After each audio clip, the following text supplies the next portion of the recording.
Hey guys, happy Sunday! So, hello, I'm Tara with Kittens, Weights, and Tarot, and today we are going to be diving in the weekly reading, the weekly collective intuitive reading. So, we're going to have some decks, we're going to be doing some downloads, we're going to be listening to what you guys are getting with your decks and your downloads and your messages. If you want to learn a little bit more about me, go ahead and check out my website. It is down below, kittensweightsandtarot.com. If you want to learn about Mayan astrology or the Leon Mystery School or Desert Cauldron or Light of Raga's Crystal Shop, again, all of that information is down below. All right, so it looks like we have our homies in here today. We have some good stuff cooked up for you guys. Actually, I have a little recipe for a little sunburn spray that you guys can create. I have the Mayan astrological message. I have our viewers poll, the public poll that we have. Also, our viewers poll for during the live chat today. So lots of good stuff. And Susie's here. Hello, hello. And Liesel, Jamie, what's up? Long time no see. All right, so it's actually getting pretty warm out here in the White Mountains. So I have found some shade, and the place that I have found shade is actually where Anna used to live. So I am actually directly sitting inside where her hogan was. Kayla, what up, girl? How are you? Susie says, love your outfit as always. Well, you know what? I saw that James was wearing his shark board shorts today. So I was like, well, I could get a little sharky. So yeah, I found my little shark tank top. And actually, I got this from the kids section, like the little boy kids section. Sometimes like little kids, like little boys and stuff, they have really cute shirts. So, I just get a size like extra husky so it can fit me. So yeah, so I have this and then my little seashell necklace, which the little shells kind of resemble, I don't know, shark teeth to me. So anywho, I'm feeling the beachy vibes. I was thinking like we should put a kiddie pool here. So in the summertime, I could just like chill in my little kiddie pool water. Um, maybe get the hose out and like spray ourselves with like the well water or something. I don't know. I think it's going to be a lot better summer than last summer. Not that last summer was bad, but like now we got water, we can find ways to stay cool. I know a lot of the places on the property where we can find shade, plus, all the shade we have now from the shed and the RV and the G cabin and all that stuff. So I think it's going to be a lot of fun. And I am actually super excited for James's parents to come visit, which will be at the end of May. So we're doing all we can with solar, trying to get all that ready to go as much as we can before they get here, because it's going to be quite a few members of his family. So we're kind of figuring out, okay, the parental units can take our bedroom, and then maybe his sister and brother-in-law here, and yeah, so it'll be fun. We'll be able to see baby Conrad, which is his nephew, and I believe he's over a year old now. Like, oh.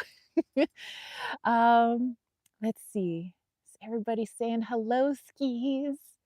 Yay, yay. I hope you guys are having a beautiful Sunday. Do you guys have any plans for today or for the week? Is anybody celebrating Floralia, like the goddess Flora? Anybody doing that celebration? Maybe I'll let you guys in on what I've been doing for that celebration, because it's been a lot of fun. Let me tell you what. Caitlin's here. She says, Merry meet everyone. I was on another live. Sorry I'm late. Hey, no worries. Yeah, Susie, we call him Baby K-Rad. K-Rad. Anyway, over on Patreon, which, by the way, if you're interested in Patreon, my link for that is down below. But those who are on my Patreon live chat tier were able to get a Patreon only live chat talking about Flora, the goddess Flora, and Floralia. All right, let's see. Jamie's got some stuff going on. She is working on a research paper today. Ooh, what kind of research? Is it fun skis or like research paper? Like research paper or research paper? Because I remember working on some fun research papers like when I was in college, and then there were some that were just the pit, man.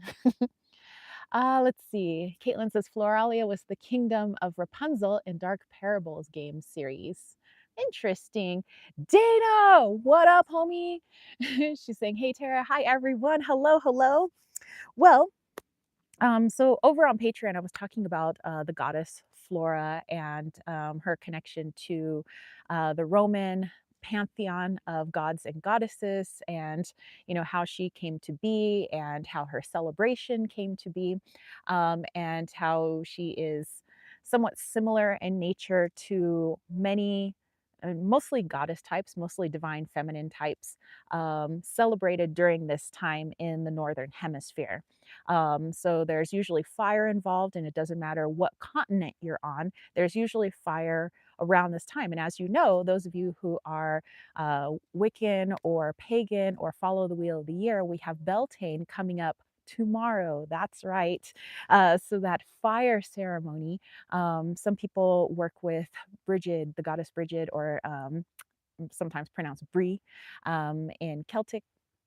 And so, there's all these kind of late spring, getting ready for the summertime type energies, and they've been archetyped into divine feminine energies, because oftentimes the divine feminine is seen as something of creation. And since when we look around here, like I said, those who are in the northern hemisphere at the moment, where our southern homies are getting ready for the cooler months, the northern homies are looking at more flowers appearing, more grass popping up where maybe there wasn't grass before, cacti around here, and more trees and things like that. I noticed that our junipers are starting to make their juniper berries, although they're not really berries. It's a misnomer. They're actually seeds, but really, really healing properties with that. So maybe I'll do a little talk on juniper seeds slash berries another time. Um, but yeah, so the Floralia celebration is actually a 6-day celebration, and it started actually on Friday, and that's when I ended up doing my live chat. And so it's every day is just where everybody's meant to be equal, and disrobed is highly encouraged, so that we can get back to remembering that we are a part of the earth. It's our clothing and our jewelry and everything that we try to distinguish ourselves from one another. I wear this, therefore that makes me this. That makes me, this type of person, or I come from this background, or I'm this lot in society, is all determined by, how we do ourselves up, right? Our jewelry, our clothes. But if we take all of that stuff off, then all we see is skin. All we see is just you and me, and we're, not that much removed from the ground that we step upon. And so it's meant for celebration. Doesn't matter where you are in society, just come party, music. If you can make some music, you want to make instruments, it's time for theatrical performances. It's time for poetry reciting and anything that's creative, anything that you can utilize this spring energy for. There were a lot of athletic games done at this time. And so, well, here, as you know, I'm in certain parts of the property, it's very secluded. It's just nothing but trees and animals. And so, yeah, I've gone sky clad, and I will say, yesterday it was pretty freaking awesome. I have like this very sheer, like little robe that I can at least cover myself when I know that if a neighbor did have binoculars, at least, I can cover myself in the gap of trees in certain areas on the property. Like up here on the hill, we're pretty visible, but if I go down the hill a bit into the forest, it's kind of harder to see me, and I kind of blend in with all the animals. So yeah, I was just like, dude, we're going naked. So yeah, I was just like, sunshine, go ahead and hit my little naked bits. And I'm like, all it seemed like I was getting a good response from animals, birds, trees. They were like, hey, nice to see a human getting back to their roots. I'm like, so yeah. All right. Let's see. Um, just going back and looking at some of your comments. Jamie said on strains of E. coli, so not fun. Oh, but could learn a lot though. Sounds like interesting research paper for sure. Let's see, Dana saying hello to everybody. Caitlin said, Dark Parables is a great computer game series. It takes fairy tales and twists them into ways you did not expect. Very interesting. And Lisa's like, Beltane, yes, yes. And Night Daughter said, I finally get paid tomorrow, but my waiver was rejected, so I'm going to have to pay Social Security over $1,400. Well, you know what? Uh, James and I were talking about the way we have structured our society. You know, if you think about it, it's a very reptilian structure, and jobs, you know, where there's always like a head of something, and then you've got your minions, everybody who works underneath. And the way we've structured it with government, like we have these people that we've decided they're better than us, they handle everything, and we're just the minions, and we'll just do whatever they say, where in reality it's the people. You know, the people are the ones in charge of these things, you know, and we all come together as one, but also not demonizing, you know, government officials and governments, because remembering that they are aspects of us as well. So thinking, you know, why in us do we want to have a system like this, a structured system? So although there are very many um, unfair aspects of that system, then maybe as a people, how can we come together and take back that system, destroy it maybe, and change it for the better? Maybe one where there isn't a hierarchy anymore, where we say, oh, this person is higher than me or better than me, but more we all are different and unique. We have different skills and different ways of interpreting the world and looking at the world. And let's just utilize those things, not to say somebody's better because they can do this and you can't. Well, then show that person how to do that, and now they know how, and it's no longer an I can't. So yeah, it was just like some stuff we're talking about, and talking about taxes and just how ridiculous that was. But you know, I mean, I have some money put away in savings, and I have stuff, you know, here and there. But like technically, as far as earnings go, I made under $10,000 last year, you know, and so that's like well below poverty level, right? Like who can live off of, you know, like say $7,000, $8,000 a year. And of that, the government's like, we are entitled to about $2,000 of that, which means um, you would just be destitute. So I can see how that structure is made. We're meant to keep the rich rich, and we're meant to keep the poor poor. Um, and that system needs to be done away with for sure. So, Caitlin, I am sorry that you are going through that, but I think as a people, um, I see these systems are starting to crumble. That does delight me, because you know, I know that some newness. It's finally time for some newness. No longer people getting swindled out of their energy, their time, and what they work for, and things like that. So yeah. Okay, that was like my little side thoughts on this. Let's see. Susie says, I went thrifting yesterday and found some cute summer tops. I needed some, definitely. And you know what? Thrifting is one of my favorite things to do. Let's see. Susie's also commiserating with poor Caitlin. Okay, so she was off to go get some decks. And Lisa said, Susie, that's cool. I love finding bargains too. Heck yeah. Susie found some 90s Guess top, never worn, $4, her size. I love that kind of stuff where it's like you find something, you're like, oh my gosh, this is kind of bougie. $3, $4, you say? Okay. I love me a deal ski. Susie says, why is there a cost to living? Yes, even in the words. Yeah. Oh man, I've been listening to some thoughts on that, you know, the cost of living, you know, so it's like I was born into a world and now I got to pay for it. Like, what the heck, man? Yeah.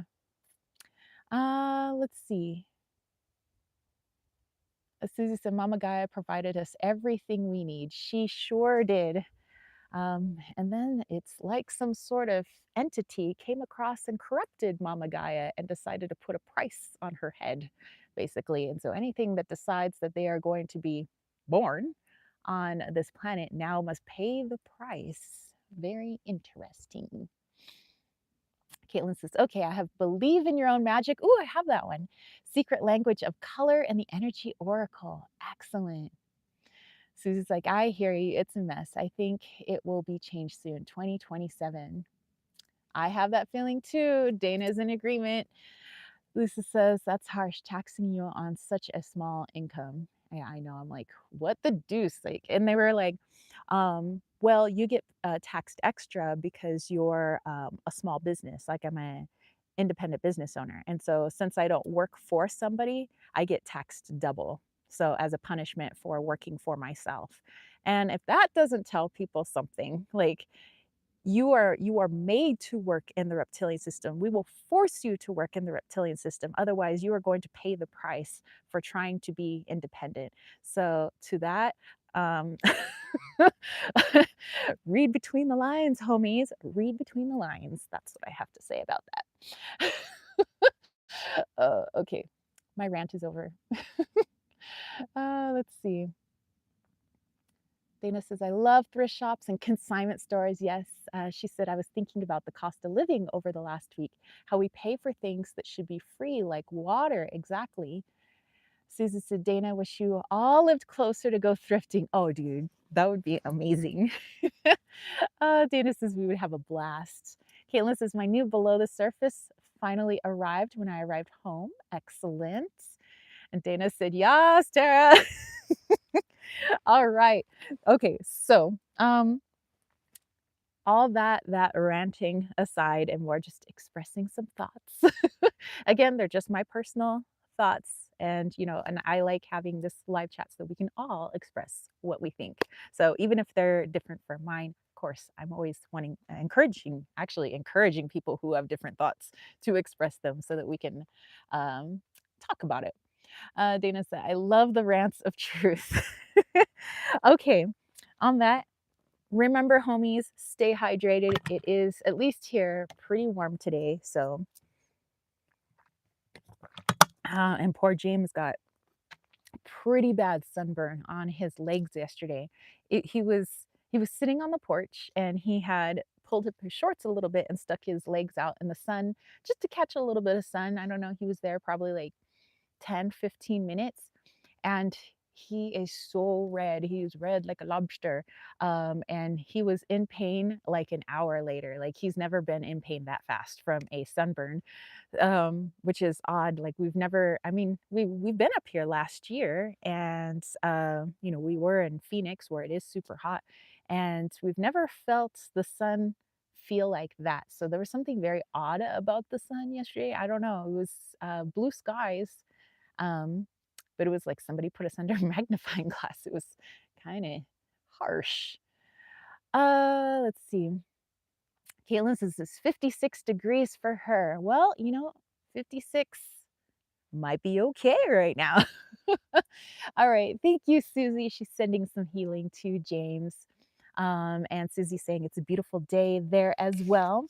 All right. Well, speaking of beautiful days and beautiful people such as yourselves, let's see, Susie said, "I saw last night pre-sunset this chemtrail circle around the moon. Never seen a circle before." You know what? I started seeing some and hearing some really odd stuff around here as well.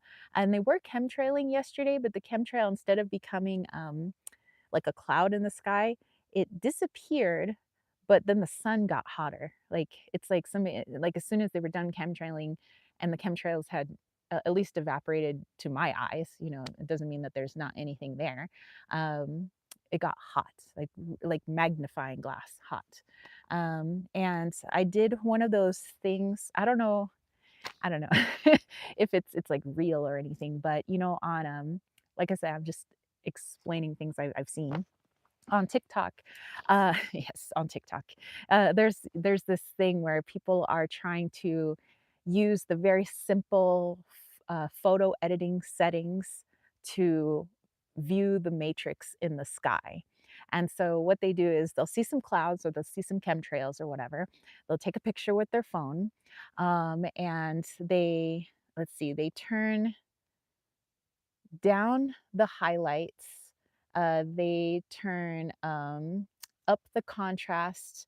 They turn up the brightness. They turn all the way up the sharpness. And basically, it ends up looking more like a negative, right? Like if you guys remember old school film, it looks like a negative.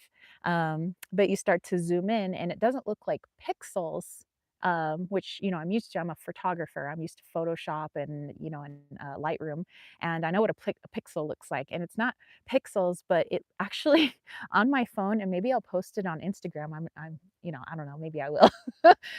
Me and Instagram are having a weird relationship at the moment.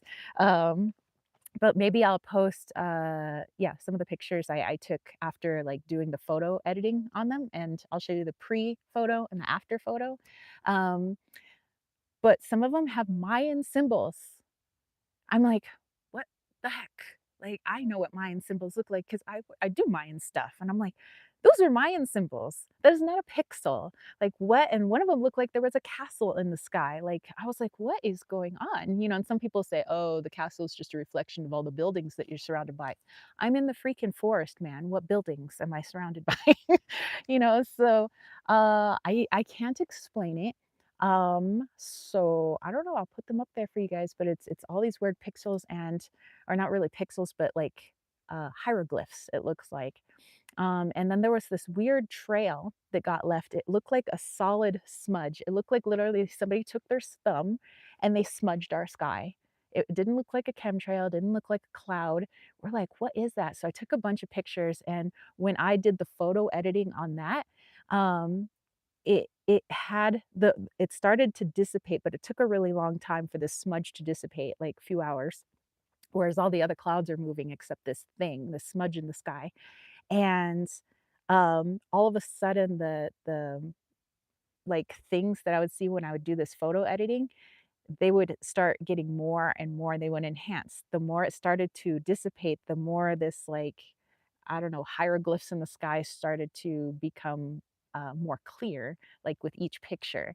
It was so interesting. I don't know. So I don't know. I'll put that on Instagram. You guys tell me your thoughts. Let's see. Okay, let's go back here. Dana's sending some healing. Susie said, Lisa, happy holidays. Sorry to hear about the spraying. Yes, here too. Lisa said, it's unusually warm here. They have been spraying a lot this weekend. It's a public holiday. I noticed they do that a lot around the holidays and things like that. So that's interesting. Um, okay, so Caitlin got for the first card, Believe in Your Own Magic from that deck, got red, Forgive. Interesting. And Susie said that Coronation, Liesel, is a spell, beware, but you know that already, I bet. Will not watch it. Nice. Susie saying, interesting. Liesel said, absolutely, my friend. No worries, I will be avoiding the coronation. And Dana said, that is awesome. All right. So, as I was saying before, all you beautiful, wonderful homies, I want to say thank you to everybody who is here, who supports this channel, all my lovely subscribers. If you haven't yet subscribed to the channel, please do consider subscribing and hit that notification bell so you know when I make videos, you know when I do live chats such as this, where we can just kind of hang out and do a little chit chat, but also get some messages for the week. And I want to thank everybody who comes into the chat, everybody who does a little chitty chat, all my lurkers out there. Thank you too. And thank you to my YouTube members. You'll see who a YouTube member is because next to their name, like Susie, who just popped up, you'll see a little colored kitty cat. So they're all the various chakra colors, but yeah, they got little kitty cat heads next to them. So yes, thank you to Susie, and you guys saw Dana, you guys saw Liesel and Heather. Well, she's on hiatus right now, but she's out there. We're always sending her some good juju. Kayla is in here. Jamie is in here.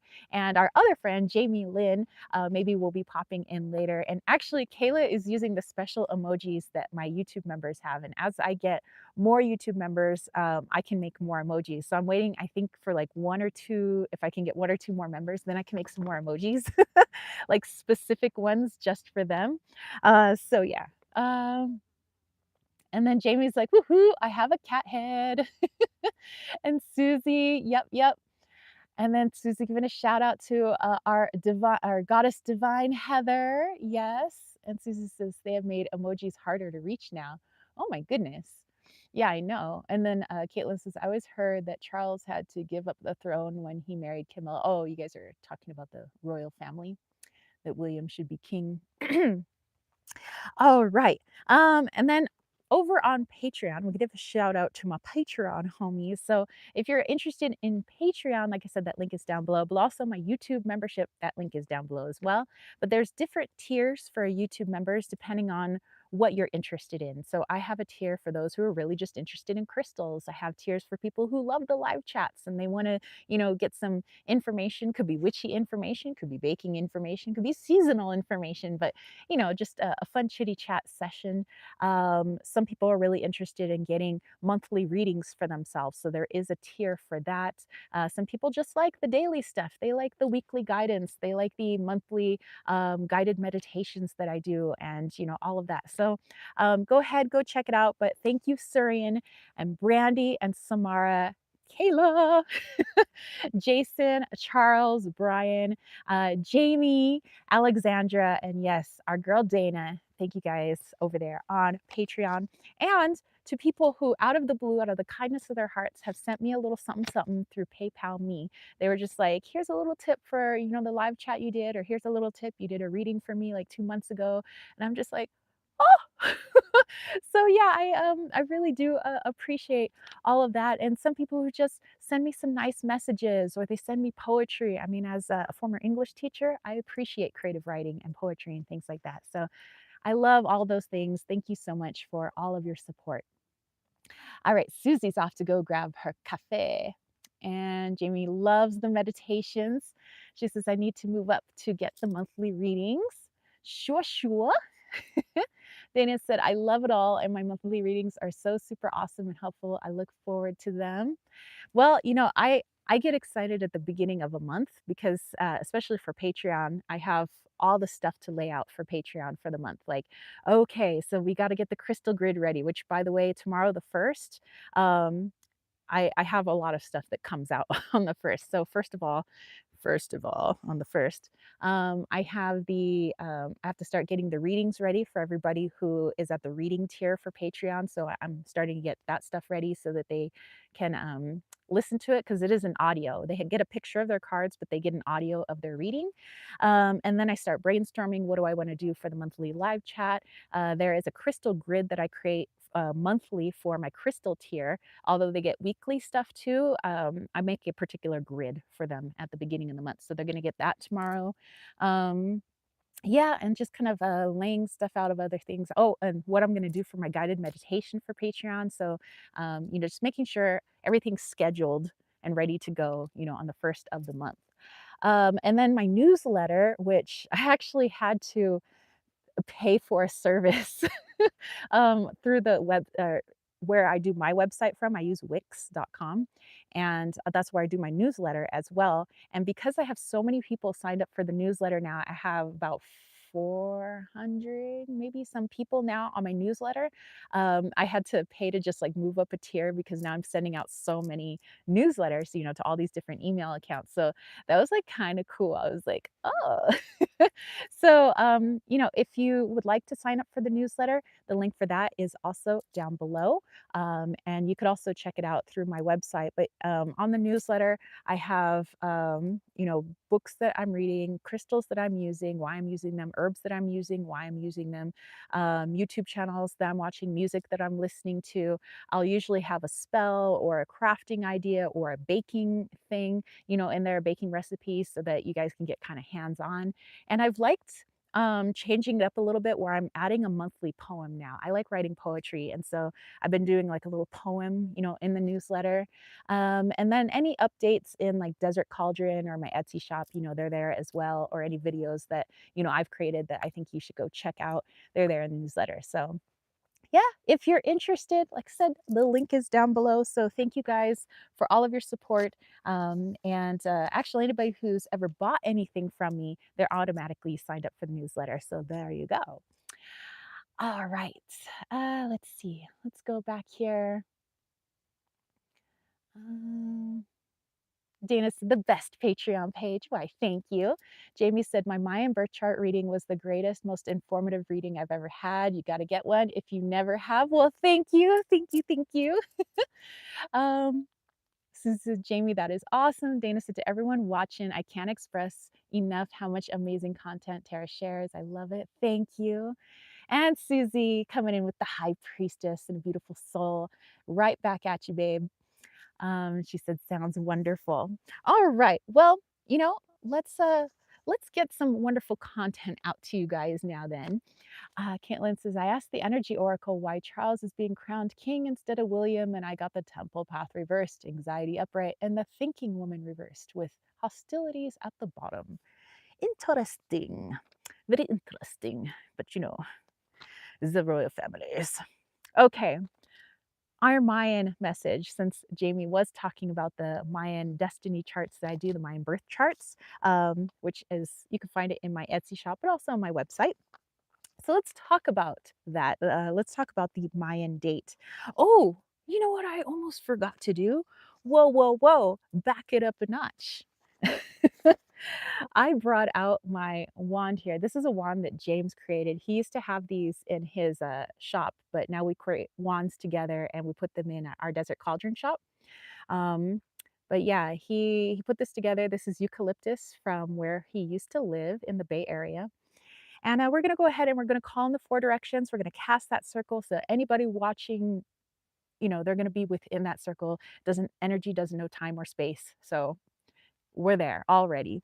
Okay, so let's call in ooh, the direction of the north. All right.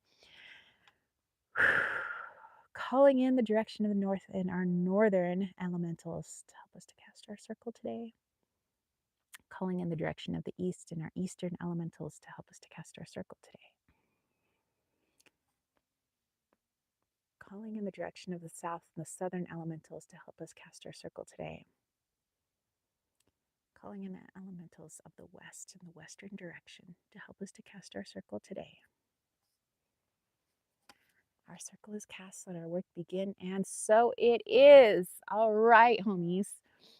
Let's see. Dana said, "Oh, the Mayan reading. I loved mine so much. I'm so glad you guys are digging those. I really, really love doing the Mayan charts. Like now I understand, like before, like my Nana would do Western astrology and and I I like, astrology and I would kind of, look into it, but there was like I didn't get so connected to it.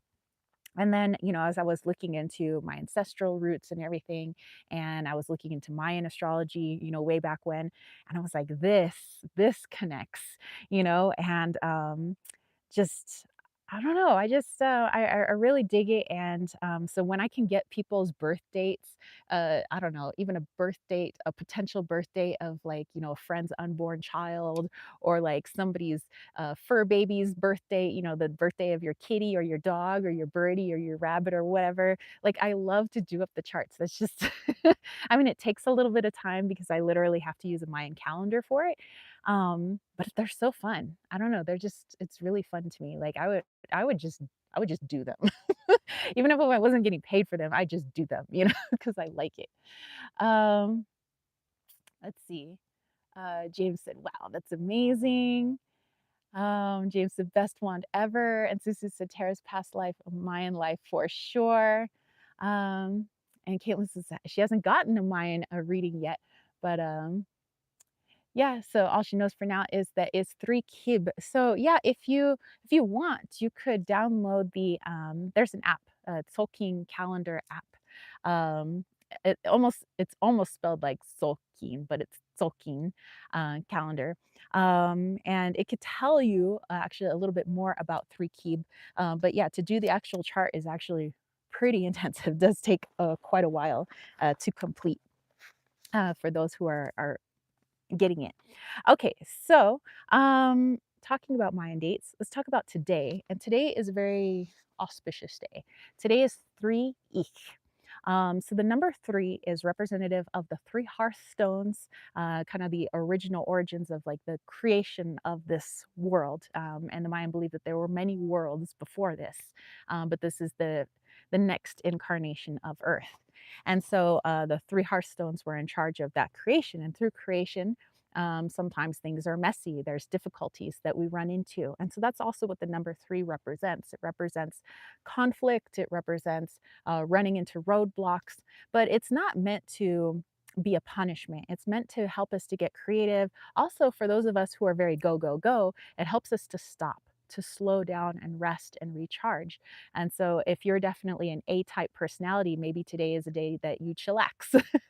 um, and also, if you find yourself being very linear in your thinking, this helps you to kind of get a little parallel or maybe a little abstract in your thinking as to what to do next in whatever it is that your endeavor is.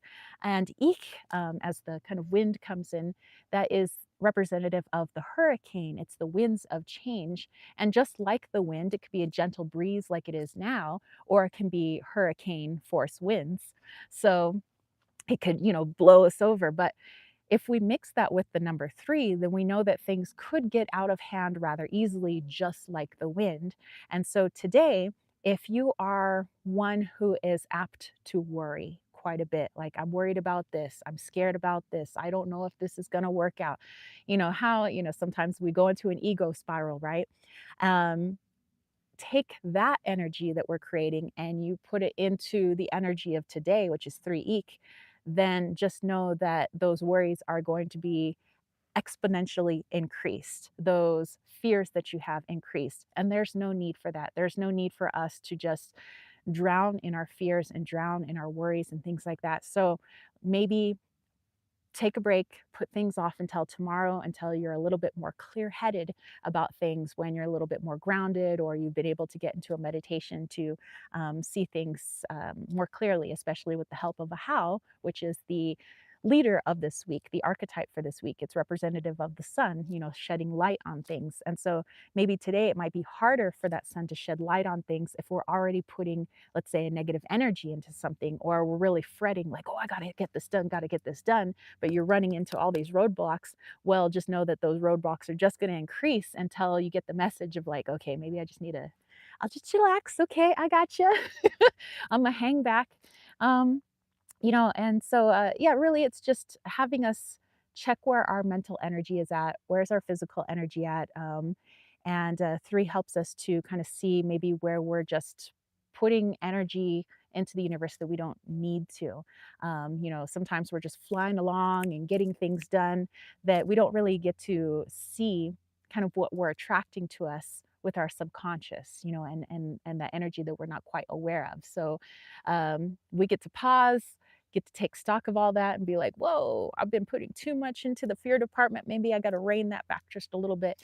And the number 3 does help us with that, and especially today, 3 eek.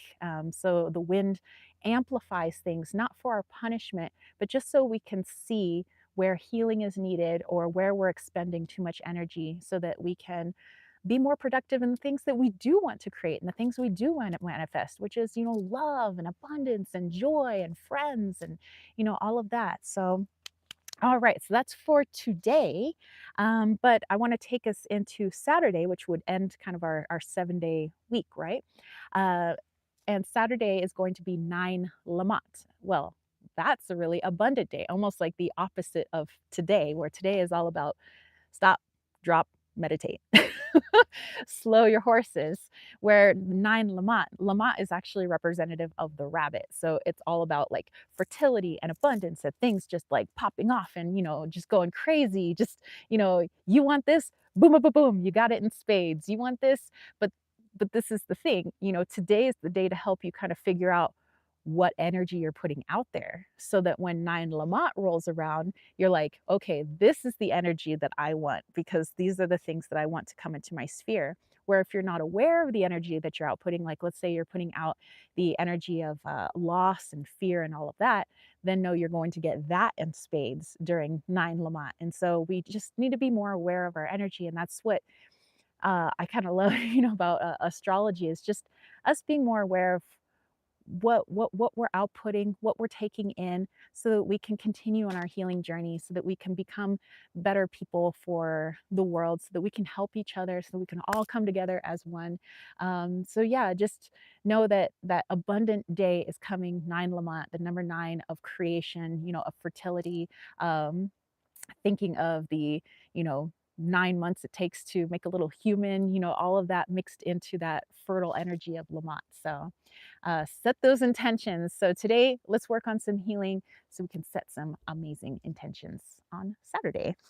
All right. Let's go back and see what your comments are. Uh, Susie was letting Caitlin know that her photos were nice from her trip. Caitlin's like, "Oh, I'm so type A." Well, give yourself a little relaxation. I know you got your research paper, but maybe I don't know. So, make it more, let's see, if I had to do something that I really didn't want to do, I would probably make myself a cup of tea, maybe many cups of tea, maybe have a nice blankie or something cozy around, maybe a stuffy, I don't know, just anything that would just like make my day a little bit more smooth, and maybe not feel so rushed. So yeah, take your time today for sure. Um, Caitlin said, "Thanks, Susie. I had a lot of eyes on me in my concert dress." Susie said, "You looked beautiful." And Caitlin's just trying to recover from the trip. And Susie says, "Trips are always that for sure." Um, and she was saying, "Do that. Rest up after the trip." And Lady Night is here. Hello, hello, Maria. Caitlin says, "I asked the secret language of color if Brian will call me back, and I got Pearl. Connects to the divine coral. Allow flow and synchronicity into your life. And Amber, awaken your creativity with Rose." Very nice. Susie's saying, "I love that." Caitlin says, "Attract a relationship" at the bottom. Very cool. All right.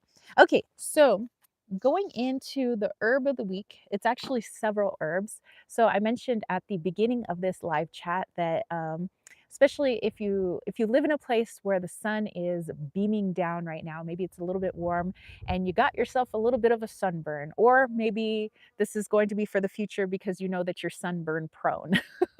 So if you don't have some aloe vera gel around, which we do have some aloe vera gel, but I'm what I've created, I'm using it in combination with that aloe vera gel.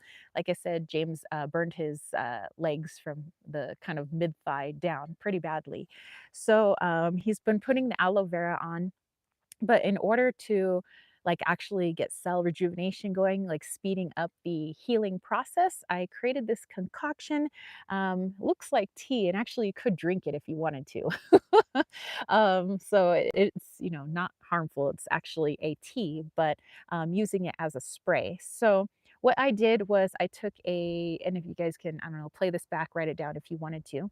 Um, I took a tablespoon of chickweed, which I talked about before. Chickweed is really good for skin, alleviating anything with a skin condition like skin pain, skin dryness, rashes, bug bites, taking the sting out of bug bites, anything where it's kind of used as an anti-inflammatory, but also as an antibiotic. It's a natural antibiotic. So there's chickweed in here. There's a tablespoon. I also have a tablespoon of linden flower, which is also really good to help calm things and um, moisturize. That's what I was trying to think of. I also have plantain leaf in here, which, by the way, if you don't have anything else on hand, but you do have bananas, eat that banana, take that banana peel, and rub the inside of the peel on your burn. It's like an instant reliever. So, anyway, that's why I have plantain leaf in here, because it's really, really good for taking the pain out of things like sunburns. And then I have peppermint in here, which is also really good for helping just to cool things down. So, anyway, I let this steep for a while, like about 20 minutes or so, and then I put the lid on because I just wanted it to steep, but I didn't want this thing to explode. So I let it steep uncovered for about 20 minutes, and then I put the cover on and just let it steep for the rest of the day. And then all the herbs that were in here, I poured them through a strainer so I can get all the herbs out, and then pour just the juice back in here. So this is just the tea part of it. So it no longer has the herb. And then I got a spray bottle and I took 4 ounces of this. I poured it into the spray bottle, and then I took 4 ounces of rose water. and mix that in because rose is also really good for the skin. Hence why I make a rose salve because it's so good for my skin. That's why I made it for other people too. Um, and you put that, just saturate whatever your sunburn is. And like James was like saying, it was within like a half a second. He felt instant relief. Like as soon as he's spraying it, like he's feeling so much better. So yeah, he's just been spraying himself like crazy, putting a little bit of aloe vera gel, but he doesn't really like the aloe vera. He's saying the spray works better. So that's my little herbs, I guess, of the week is my sunburn spray. And this will keep for about up to a week. But you know, if you're spraying yourself multiple times a day, every day, because you have a pretty bad sunburn, you're gonna go through this pretty quick. So about the time that you're done going through this is about the time that your sunburn's probably gonna be mostly healed. So yeah, there you go. Um, I myself, I mean, especially if the sun's really intense, I will get sunburns. It's just uh I have to be out in the sun for a really long time if I'm gonna get a sunburn. Otherwise, I just turn a darker shade of caramel, you know? Let's see. Let's go back here. Susan said, "Yay, herb of the week is my favorite." Caitlin said, "Aloe vera makes me break out in hives." Yet, this is why I like the alternative here. Susan said, "Caitlin, I had that happen when I was 10, but then I got used to it. Very strange. Now I love it, but maybe don't try it again just in case." Yeah. Let's see. Caitlin said, "Susie, there was these aloe infused socks Walmart sold every Christmas, and I wanted some and got them, and the rash lasted for weeks." Oof. Yeah, Susie's like, "Well, take a pass for sure then." My mom rubbed it raw on my face, and I blew up and then a rash, but as an adult, nope. It says I need to plug into my laptop. Be right back. Hey, no worries. Okay, so that's for our herb. Let's go into our forecast. So let me show you what I have here today. Oh, you guys are gonna like it. I brought my charms. You guys always dig it. I don't know if I'm gonna use them for the forecast, but I'll use them later in the chat. But yeah, all my pogs and like it looks like little toys in here, but I like to divine with them. So yeah, I mean, I'm just a colorful person. So things that I use, of course, are going to be colorful. So there's that. I have, let's get all the decks here so you guys can see. I have the Let Go affirmation cards by Akal Pritam. I have Journey of the Sacred Bee tarot. And then I have my Kitsch Lenormand. Kitsch Lenormand. I thought, you know, I don't know, I'm just feeling very colorful today. I have my Ice Cream Oracle. And I have my Eye Candy Oracle created by our girl, V Love, over at V Love and Crystals. And of course, last but not least, my Wally's World Oracle, which you can find down below in the link, either on my website or going to my Etsy shop. All right, so let's put all these here again. Okay. Do, do, do, do, do. Susie said charms. Oh, I love your emojis. Dana says, "I love your charm bag." My inner child is like, ah. Yes, we live in crystals. Ooh, ooh. Oh, we got the birdies in the trees again. Oh, my little finchies. Earlier we had some blue jays here, but now I got the finches. Dana is loving all the colors. All right, well, you know, let's get started in this colorful reading energy that we're going to be doing. Let's start off with Wally's World. Caitlin is needing some charms. Well, you know what? Mine are just such a conglomeration. They're a mix of pogs. Susie had sent me some of her son's like old toys just to use as charms, like small little toys, like figurines and stuff. So those are in my charm bag. Sometimes when James and I are just out and about, I'll find like a little kid's toy or something, just a little plastic thing on the ground, and I'm like, oh, that's gonna go in the charm bag. So it's just like a mix of just things I've found, really. You know, I had some dice laying around. I'm like, cool, dice is in the charm bag. Like, it just makes it more fun, I think. You know, instead of just like buying a thing of charms, I think that when you piece it together with the journeys that you go in life, even if you're just journeying to the grocery store, but you happen to find something on the ground. I think it's, I don't know, I think it's kind of cool, kind of special.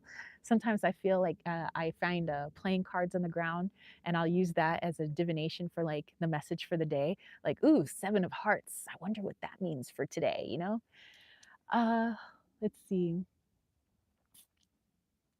Susie said, the lobster you found, I remember when you guys went camping. Oop, the lobster's in there for sure. Dana says, I need to find my pogs and slammers. Girl, when you do, take some pictures. I would love to feast my eyes upon your pogs and slammers. I'm so upset that my old pogs are back in the day, back in the 90s. Why'd I give them away? I had the coolest slammers, man. I had a Hello Kitty slammer, I had a dragon slammer. I miss my pogs that were made of like the like foil, like the like rainbow foil and stuff like that. Those are like the more expensive pogs. And the boys on my street never liked playing pogs with me because if I was gonna lose pogs, I'd be like, no, no, no, no, I don't want to give my pogs away. No, no, no, let's just not play for keeps. But then when I would win pogs, I'm like, give me your pogs. I won. Give me your pogs. Oh my goodness. Let's see. Susie said, so fun to collect that like that. Lisa's like, my charms dish is the same with found things. Excellent.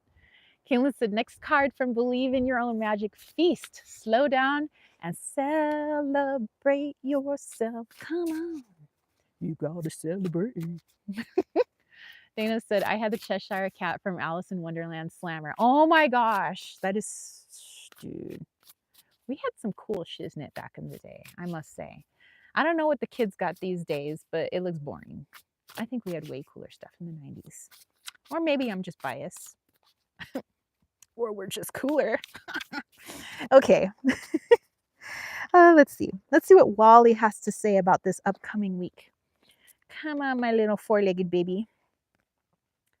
Oh, interesting. This is one of 2 cards in the deck that are not Wally.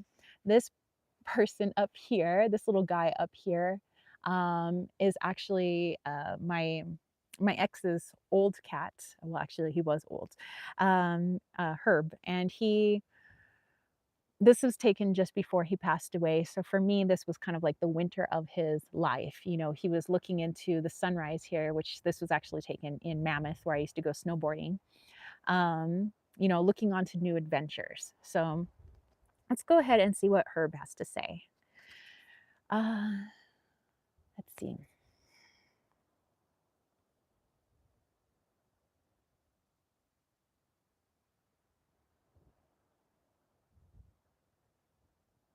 Okay. All right. So Herb is coming in with a little bit more of a serious message, you know, than I guess, you know, the energy we went into it. Um, but he's more talking about not only this week, but kind of the energy moving forward, especially as we get closer to our next full moon.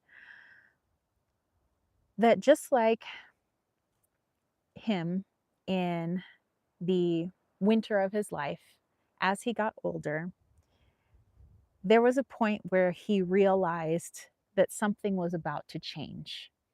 And at first, it was really scary because he knew that everything that he used to do, he was going to be doing differently. You know, before he used to run around like crazy kitten, you know, he used to get into things, and now he feels himself slowing down, even though in his mind he doesn't want to. And so his body's forcing him to do things that he doesn't feel like doing. You know, he wants to go back and be energetic. He doesn't want to slow down. But he's saying that's kind of like us as we go through changes, not necessarily going through a death change, but going through a metaphorical death change, where we notice that what we once used to do doesn't fit anymore. So we feel awkward in that, in this new form or place that we're in. You know, it takes longer to do things because of our shift in our perspective, our energy. It feels like it's harder to do things because we're not the same anymore. If we were, then yeah, we would just be chugging right along, continuing to do the same thing that we've always done. But just like Herb, who was getting ready to transition, a lot of us are transitioning, not in, like I said, not in a death way, but more of how we see the world and our place in the world and our power, our true power. Some of us are seeing our higher selves for the first time. Some of us are getting a deeper acquaintance with our higher selves and understanding archetypes differently. Some people are understanding their spirituality differently.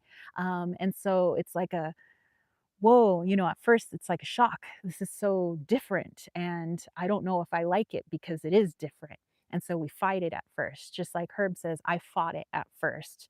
And then there's a point where you find peace, where you realize no matter what you do, no matter what you say, change is going to happen regardless. His death was going to come regardless of whether he wanted to or not. And he says there's an acceptance that you have. And in that acceptance, you realize that there's so much less struggle, frustration, and pain when you let go to flow. And he says he felt so much more content and so much more peace when he realized, oh, okay, I can just let go. And of course, now he's on the other side and he gets to do, all these other things that he wasn't able to do here in earthly form. But like I said, this isn't about our physical death. This is about us shifting and changing. And so at a point, we stop fighting. We stop fighting the change because we realize it's fruitless and we just let it go. We let that flow go. Where at first that ego was so resistant, it was trying so hard to keep things the same, and then it realized it couldn't. And so when we let go, that's where we realize that peace. That peace is there. It's like, oh, okay, no need to worry anymore. No need to get all bent out of shape. No need to fret and feel this pain and get these stomach cramps and all of this, all because I was fighting something that was inevitable. And then we see what was on the other side is, wow, that's pretty cool. So Herb is saying that this is kind of what we're leading into. And many of us are going to be feeling it this week. But of course, this is extending for, over a long period of time over the course of this year on into the next year. But all right, let's see.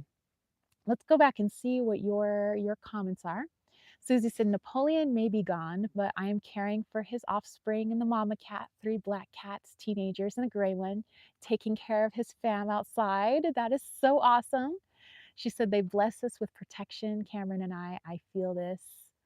Caitlin said, I'm feeling like I'm dying, transforming, and it's really uncomfortable. Yep, that's what Herb was saying. It was very uncomfortable, at first, but this is for us, metaphorically speaking, but it feels similar. A physical death and a metaphorical death, they feel very similar, I would say. um Susie says, let's face it, I'm cat crazy. I mean, you talking to the choir over here. Janine is here. Hello, hello. Dana said, feeling this message strongly with the Scorpio eclipse coming up. And my, oh my, my Scorpio, Scorpio boyfriend over there. I wonder how he's going to be feeling this full moon eclipse. Caitlin said, Dana, the eclipse is in Scorpio. I thought it was Aries. Susan said, Caitlin, that is Pluto retrograde tomorrow. I wrote a community tab on my channel for later today. It will be posted at 3 p.m. Pacific. Dana said, no, May 5th is the Scorpio eclipse. And May 5th is the kind of, I don't know, in the US, we celebrate Cinco de Mayo, which is the 5th of May, but in Mexico, like, because I grew up on the border and it was like, my friends and, my family too, because they're Mexican, they're like, that wasn't really a big like celebration. It's not like they're like the day of their Independence Day, which is much later in the year. They're like, Cinco de Mayo is like a small battle, but it's like, Americans always just finding a reason to drink. So hopefully they keep it on the DL during the full moon eclipse. Caitlin says, I'm checking my natal chart and my Pluto is in Scorpio. Interesting.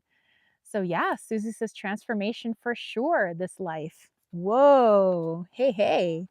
All right. So let's see what we can do to back Herb up. I would like to actually bust out my Lenormand deck because I don't really use Lenormand with you guys, but I use it a lot when I'm not doing videos and readings. So let's do it here on video. I like using these decks. Okay. And I'm wondering if I need to readjust because I think the sun is above me. So let's readjust, you guys. We're not trying to burn today. Okay, move this like that. And I'm gonna go grab my little table. Be right back.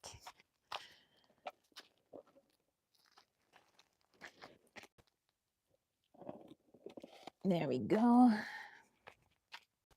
Put that there. Okay, excellent. Alrighty. Okay, we got our shade. That's much better. Okay, we're a little off kilter here. There we go. All right, yay, we're back. Let's see. Susie says, I love the shark tank top. My son loves sharks. Well, I did get it from the little boy section. Caitlin said, card from the secret language of color, silver, be persistent. Susie says his dad took him to Hawaii last year and he went into a cage. Yikes. Dude, that's brave. I don't know if I'd like to sit in a cage like shark dinner.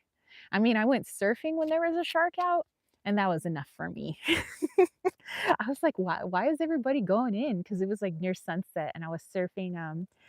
Where the heck was I? I was in Newport Beach. I was near the Wedge. And at the time, I was dating a local, and so I got to go into the locals only spot. And so I'm out there surfing. We had a good time, and then all of a sudden, everybody's furiously paddling in towards shore, and I'm like thinking, "Dude, I have the whole lineup to myself. This is great." So I'm just chilling in the lineup, and I look, and I see a fin, and I'm trying to think, wait, is that a dolphin's fin or is that a shark fin? And I'm like looking, thinking in my head, nope, that's a shark's fin. That's a shark's fin. And I was like, okay, well, we're just gonna paddle in now. We're all done out here. So yeah. Uh no food. I don't want to be food. Susie's like, I couldn't do it either. No thanks. All right, so let's see what the Kitch Lenormand has for us for this week, as well as Herb's message. Okay.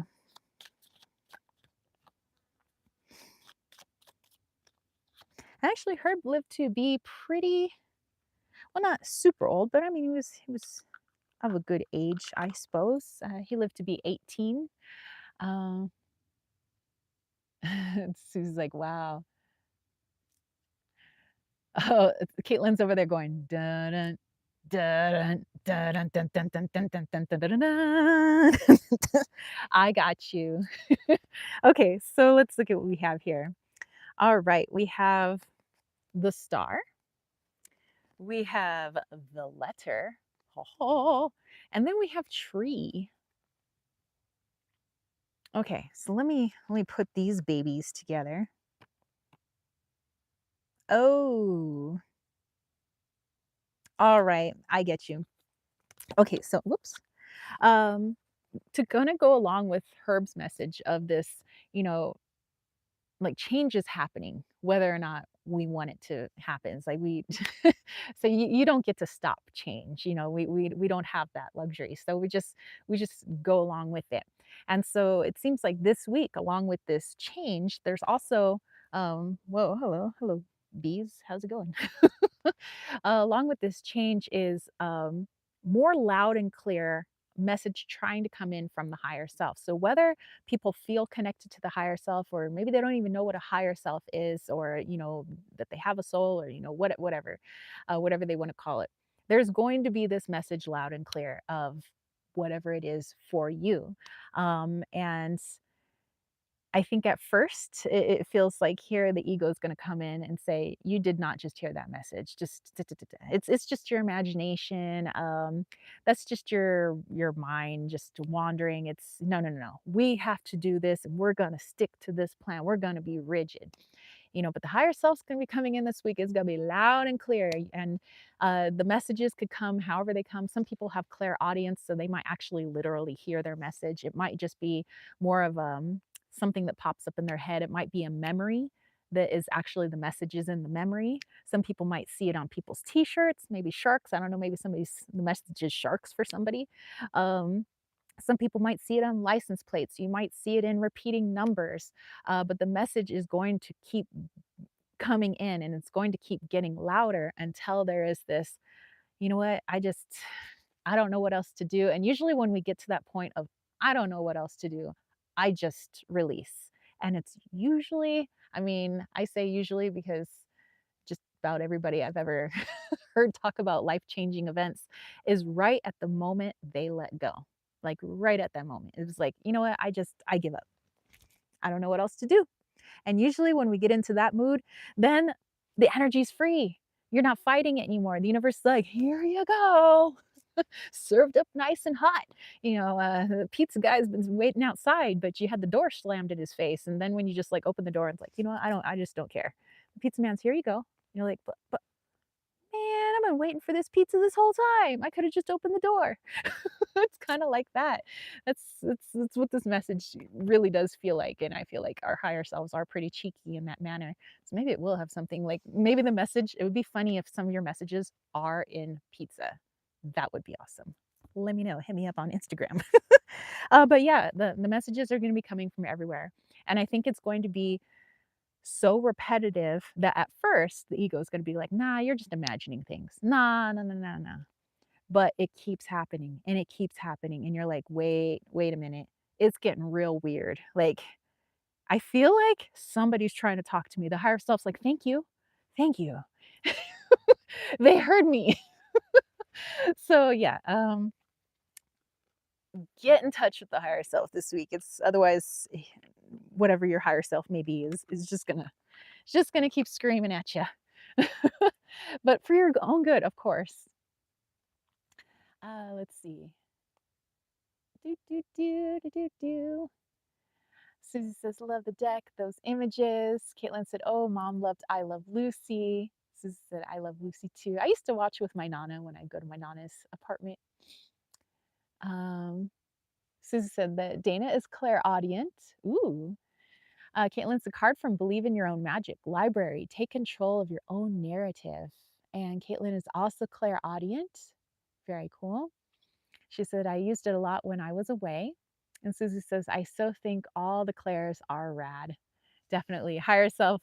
Lisa's like, higher self. Given the props. Okay, let me grab our little doot here. Okay, I want to get into the special question. So, this was something that was posted to my YouTube channel page, and I have a public poll, but I also have that same poll posted to my YouTube members and also to Patreon. So, if you are a YouTube member or you're on Patreon or you're on both, you get double the votes, right? So you'll be able to vote on the public page, but you could also vote as a YouTube member or as a patron or as, both. So if there's a question that you really want answered, know that you have the extra oomph to get that question into the live chat. So, all right, it was close, but then counting in the votes from my YouTube members and Patreon, it ended up not being super close. So it is good to have those extra votes in there. They do help. Let's see. Susie said those were great questions as always. And Caitlin said, Lisa, do you want to join me, Jacques and Paula, for one of our lives? Very cool. Okay, so also I apologize when Mercury retrograde. When I was posting the questions for the public poll, I saw the whole question. I believe this was for option 2 or 3. Um, I see all the questions that I posted. I pressed schedule and save, for the poll to go live on Thursday. And then I saw that I don't know what happened, but one of the questions got cut off. And so I tried to put into the comments, like, hey, here's the question in case you want to vote on that one. But that was just so weird. And we've been having so many like electronics, just the printer isn't working right now because it doesn't like our hotspots because we don't have like actual Wi-Fi set up. We just have the hotspot. And like James is frustrated because he has some packages to go out tomorrow and he bought the labels on Etsy, but we like can't print the labels. We're like, what the heck? So hopefully, I don't know, whatever voodoo is on our our printer, like maybe that could get cleared up today. Today is a 3-day, but maybe he'll just go with the flow. Maybe the printer will just go with the flow. So, um, let's see. Let's see. Susie says it made sense anyway. I noticed your pin. Oh, okay. Caitlin Satara, Jacques is pronounced Jackie. Oh, okay. Her name is Jackie Evelyn. She's Australian. Oh, very cool. Very nice. Okay, so here is the question that you guys voted on. A hidden way we police ourselves away from ascension. A hidden way we police ourselves away from ascension. Okay, let's see. What deck do I want to use for that? Let's use Journey of the Sacred Bee Tarot. I think that would be really good for this one. And so how I came up with that one is James likes to watch the First Amendment auditors. Like some of them are really good. Some of them, they just want to get views. So they like antagonize people for views, which I don't agree with. You know, I like the ones where people are just peacefully exercising their rights, their constitutional rights. And it's interesting because the way society is set up, we're set up to not know what our constitutional rights are. You know, maybe there's like a small unit in high school, but people aren't really paying attention. And there isn't this enforcement of here are the laws in our country, here is the US Constitution. I'm just talking about the United States. You know, I don't know how it's run in other countries.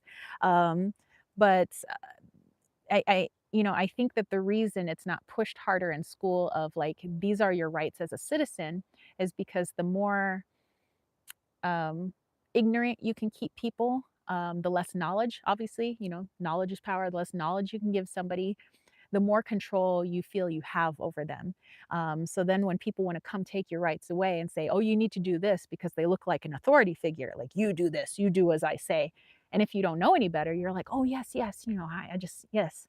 So what these auditors do with the First Amendment, which is, you know, freedom of speech and freedom of the press. We are the press. The US citizens, we are the press. So people will sometimes say, oh, you need a press badge. The US Constitution is our press badge. The only reason you see a press badge sometimes is because people work for big organizations, like they work for CNN or you know, MSNBC.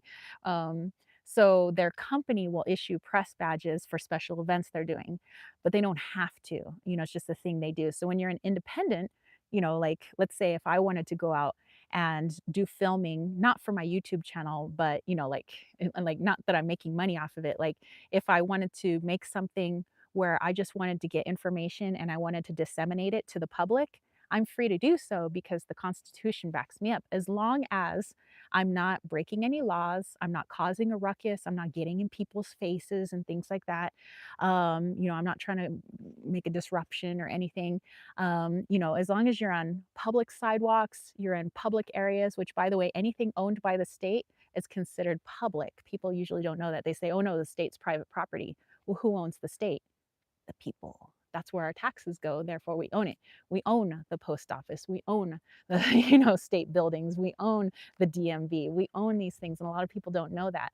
And so when it's so funny, like sometimes law enforcement will come up and they don't know the laws either. All they know is that we give orders and you listen. And so when these people push back and say, I don't have to listen to you, get me a supervisor comes out and is like, he has a constitutional right to be here. Let's just leave him alone. So anyway, on that, that's where I was getting this whole like, oftentimes because we don't know, let's say, right, I'm just talking about rights, but like anything, this could be about anything.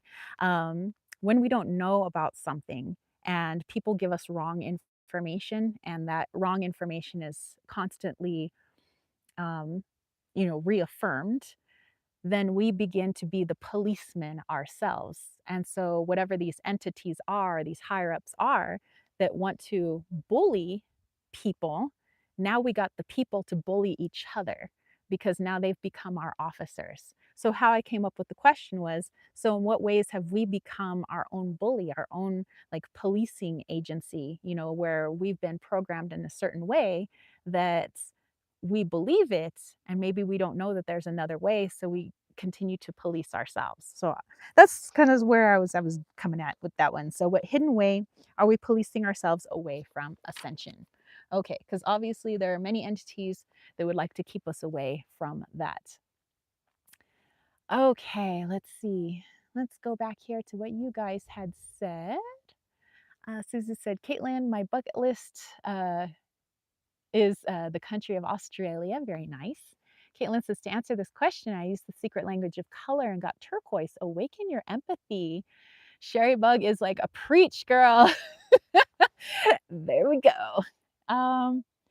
And see, Night Daughter said, my professional fun playlist has all the lives we did together. The last one was yesterday.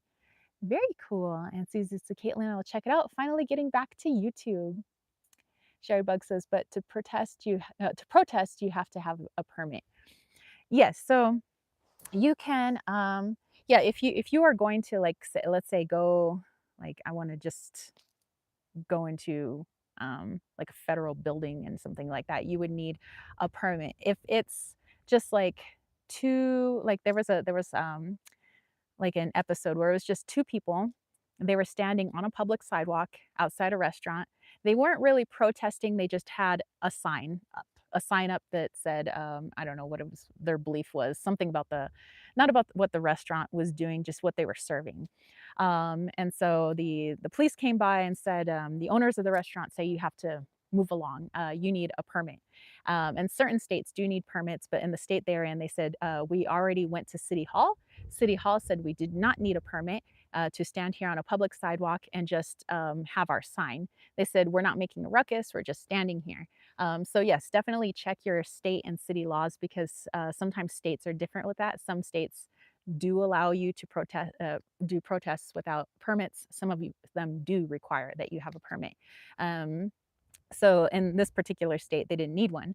The police said, okay, they said, well, City Hall has no jurisdiction over us. It's what we say. And they said, and it's what the restaurant owner says. So they said, we're going to arrest you if you don't get out of the way. And they said, well, that would be an unlawful request and an unlawful arrest. So they said, unless you want a lawsuit on your hands, which by the way, you won't care about because it's the taxpayers that pay for all of your little, mess ups. They're like, then you're going to move along because we have the right to do so. We already talked to City Hall. We already have permission to be here. And after some like harassment from the police, they finally were like, okay, well, maybe you have a right to do this, but just know that we can arrest you for other things. And it's like, okay. So yeah, so sometimes it's just like standing up, but you do have to make sure that you know that you actually aren't breaking laws. And if you do actually need a permit for something, like do look into those things. But yeah, become savvy, you guys. Like look into the laws of your state, the laws of your city, and just really get to know them, so that when somebody tries to assert authority over you when they don't have that authority, you don't just acquiesce, which makes it harder for everybody else because then other people are going to acquiesce. So yeah, Sherry Bug, definitely not.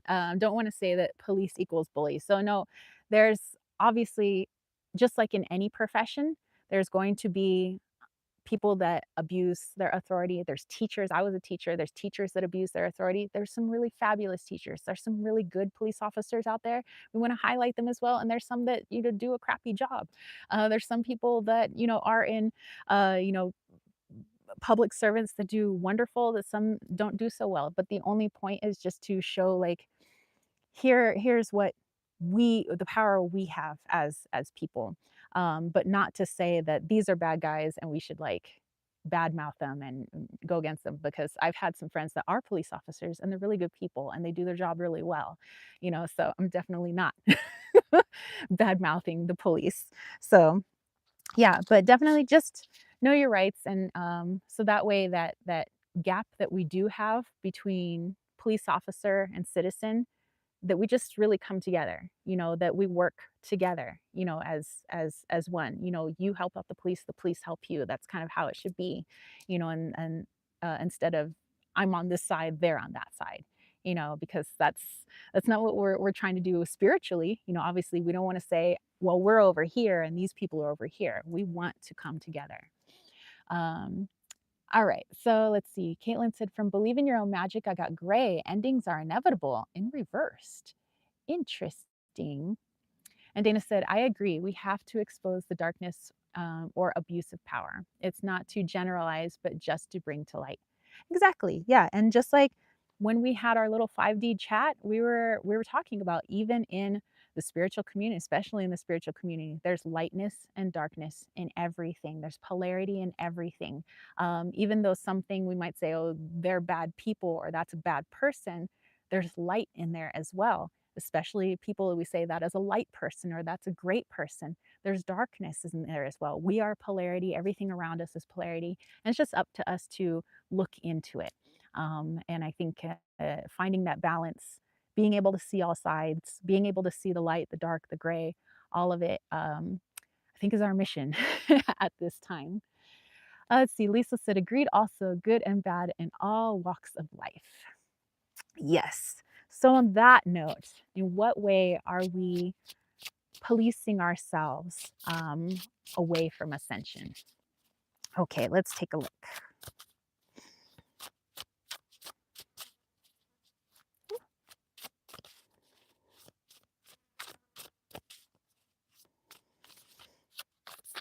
Ooh, ooh. All right, we got our actually two cards. Okay, two it's going to be.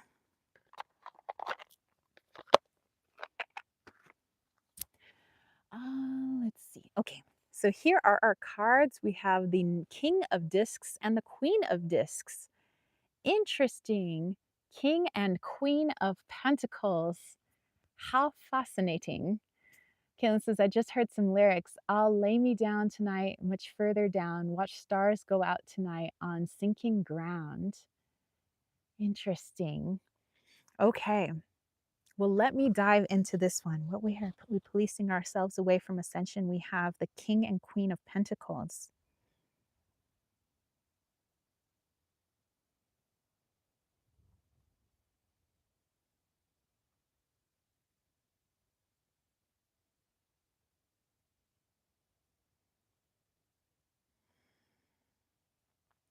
Okay. I I'm gonna try my best to relay this, but it's kind of I don't know, like a intangible concept. So I'm gonna try to put it into words, how I'm hearing it and seeing it. So my higher self is saying in the spiritual world, in your, our spirit self, we always talk about divine feminine and divine masculine and having a balance of the two. But we also talk about balancing the etheric realm or spiritual realm with our materialistic, our 3D realm, our material realm.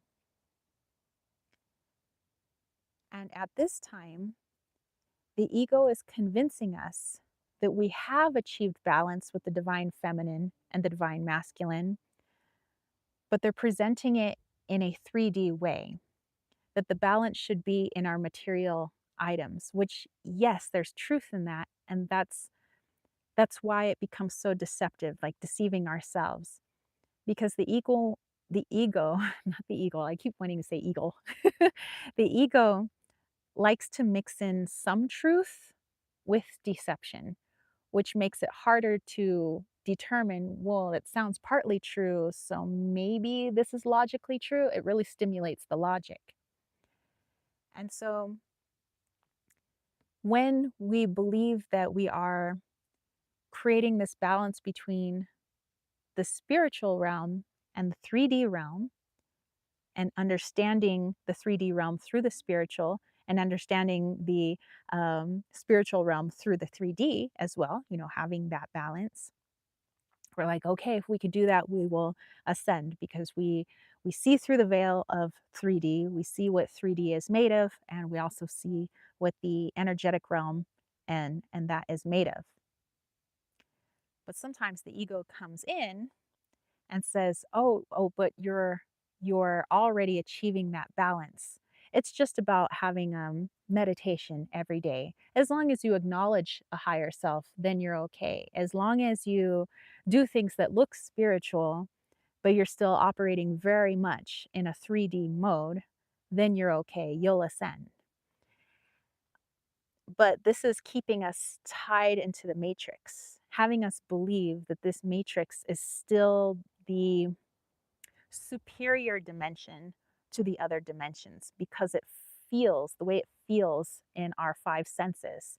You know, that I need money, I need to have a house, I need to have a car, I need to have this and that. And we decide that that's the more important stuff. Yeah, I do spiritual stuff too. Yeah, yeah, yeah. I understand divine feminine, divine masculine. Yeah, yeah, yeah, yeah. I do all that stuff too. Yeah, I'm well on my way to it.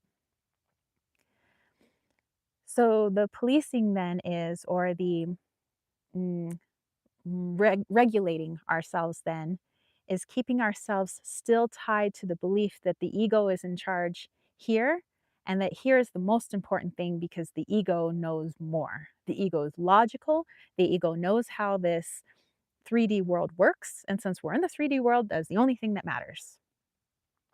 Whereas the higher self is coming in and saying, well, the 3D is existing upon the other dimensions as well, and everything trickles down and everything trickles up, and everything is connected. So, what's happening in the etheric realm is also happening in your realm. But you understand that if you could manipulate this realm, you can do it because of your connection to the other realms. So, what seems a miracle here or impossible here can actually be morphed and shifted depending on how you are utilizing that other realm, the other realms. And the ego is saying, that's okay, it's a nice concept, but it doesn't really relate to the world here. So, thus, it keeps us stuck in this world because we still believe that, well, this is just how this world works, when really it works because of our perception of it. So our perception is the way it works, but that's not necessarily true. And so it's overcoming that.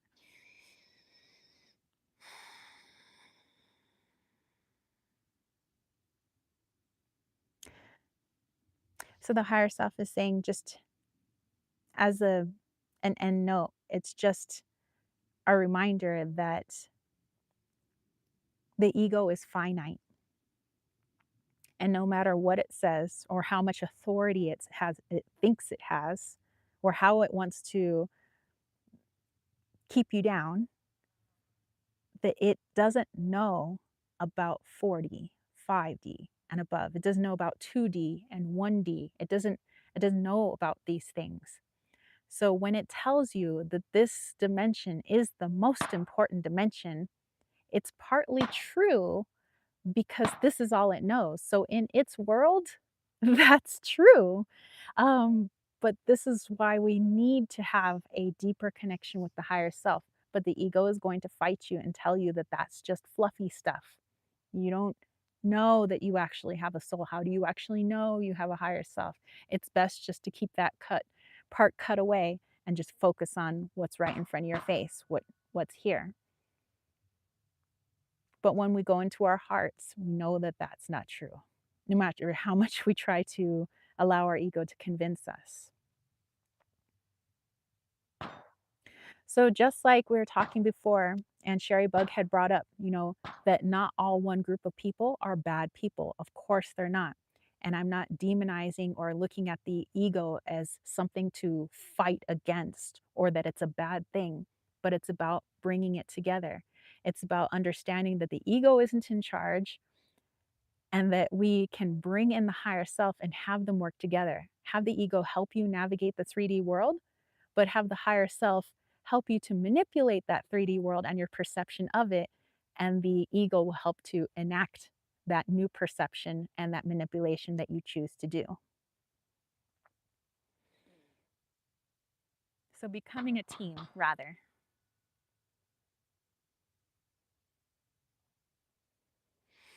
Okay. Whew. All right. So let's go back here to what you guys said. That was interesting. Let me get my eyeballs back in order here. um, let's see. I'm just making. Oh, okay. Susie said, "Love those cards." Dana said, "222 here on the East Coast." Dana said, "Amazing number to start this message." Susie's got 1122. Caitlin said, from the Energy Oracle, I got victory in fourth chakra, Archangel Raphael, with caring connection at the bottom. And Dana said, twos mean balance. And Sherry Bug said, what always gets me is how so many spiritual folks just have so much stuff. Or as if that is enough, I'm not pretending that I have the answers, but I know it's not stuff oriented. Yes, exactly.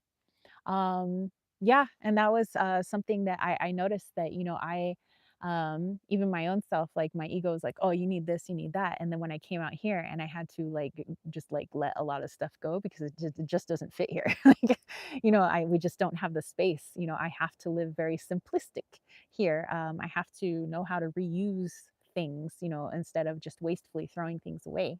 And, even then in myself, I'm like, wow, like I'm still really connected into the matrix because I'm still like, oh, I want to have this, which is a very human thing, but it's like it's the realization that what is it that I'm actually trying to fill with that?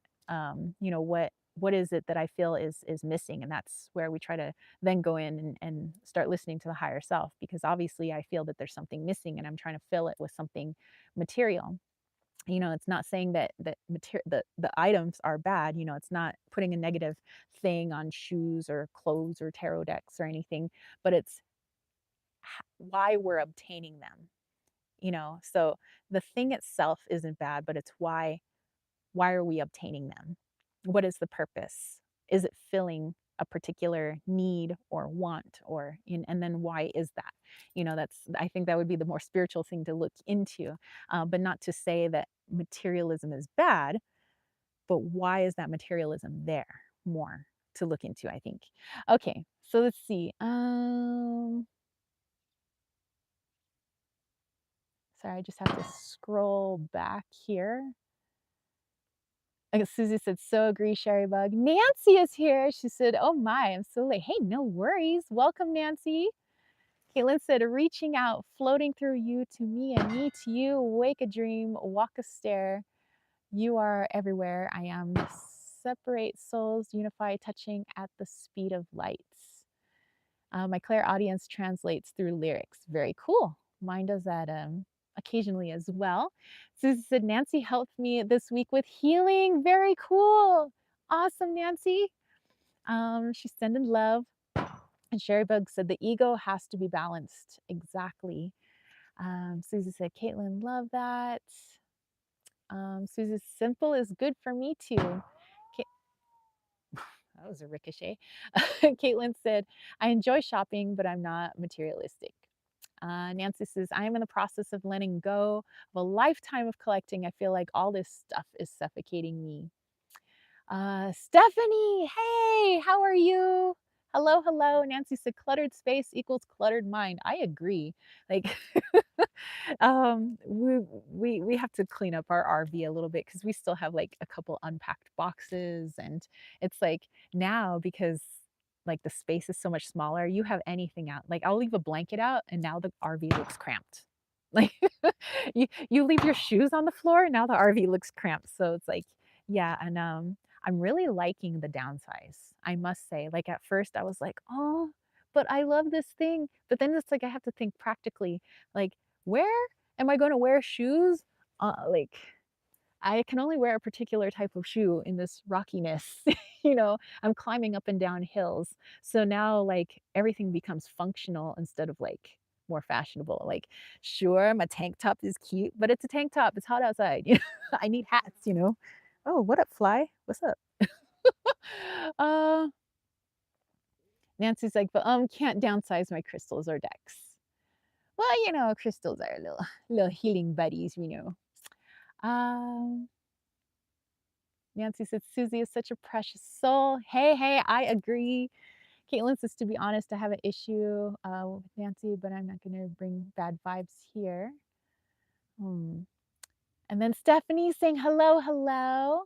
Sharebug says, so what are the next plans for the property? Well, the solar. The solar is the main thing. So um, I'm glad I'm glad that James and I ran into a future timeline that maybe we're not on of ourselves, where our future selves told us that we waited too long to get solar and it became harder for us to find the solar panels. And so then James was like, "Well, you better call Solar Jerry and like get a move on these panels." So I call up Solar Jerry and he's like, "Come on down and see what I have." He says, "Because I don't really have inventory anymore." I mean, he's just a guy who sells like used panels. Like he's not a huge business. Like he just has a little homestead. And that's what, all these people that live around here, they just work out of their homes and they just like make stuff. Like there's a guy around here, he makes bread and people buy bread from him. Somebody makes hot sauce around here. This guy sells solar panels. Some, other people, they sell weed. Some people, they sell like they used to be construction workers. Our friend over here that's going to be moving back in, he's a part timer, so he spends 6 months here and 6 months back in the valley. But he's a retired electrician, and so he does his services here. And so that's what I like. I like that sense of community where everybody just goes to everybody if they need something. You need food, you need help with a project, you need this or that. So we go down to Solar Jerry and he's letting us know that he's wanting to sell his business, that he doesn't want to do this anymore because he's getting towards retirement age. He has more than enough money. He's like, and I don't need a whole lot of money. He says, I have all the animals that I need. I have all the plants that I need to grow. I have my own little farm. I have my own. He says, so I'm self-sufficient. I have my solar. I have a well. I have everything. He goes, I don't need money. So I don't need this business anymore. And he says, so I'm letting my inventory go. And he only had, like, we needed 6,500 watts for our solar system for all the things we're going to do and eventually have our yurt and have hashtag burning sage, our retreat. We need 6,500 watts. He had one stack of 22 panels that we needed. And we needed 22 panels of that particular wattage. He only had 22. And then if so, and he said that somebody was coming in later that day to buy them. So if we would have literally waited another day, we would have been shit out of luck when it came to solar. We would have been like bits and piecesing like solar from everywhere, like, and it would have taken a long time, and we would have been on the timeline of our future selves that we saw. But I'm glad we ran into them because they were like, it's going to be a lot harder for you guys because we waited a little too long. And now it's hard for us here in the future to do the solar, although we have the solar up now, but it didn't happen till near the end of the year. Um, and everything was just harder after that. Getting the garden up and running was just a lot harder for us. We barely started that. And I was like, thank you, future Tara and future James. Thanks for letting us know. So averted that timeline, hopefully, because that also didn't sound like a very fun timeline. So I was like, I don't want to be on that one. So yeah, we got our solar. Here, I'll turn the camera a little bit. Um, Over there is the shed that we built. We also built the platform. We're putting our solar control inverter and controller in there, as well as the batteries. And we're going to insulate them and everything, so they don't, get too cold or too hot in our summers and winters. James has already started trenching. I don't know if you could see, it's like right there. You already started trenching, but we're going to trench all the way over to the other side of the property. That's where we're going to put the panels, and then we're going to trench over to our shed, which is uh, over there. And then we're going to trench to the RV, lay down some PVC Schedule 40 pipe. I'm definitely going to have our retired electrician help us out because I've already electrocuted myself a couple times in my life. I don't need to do it a third time. So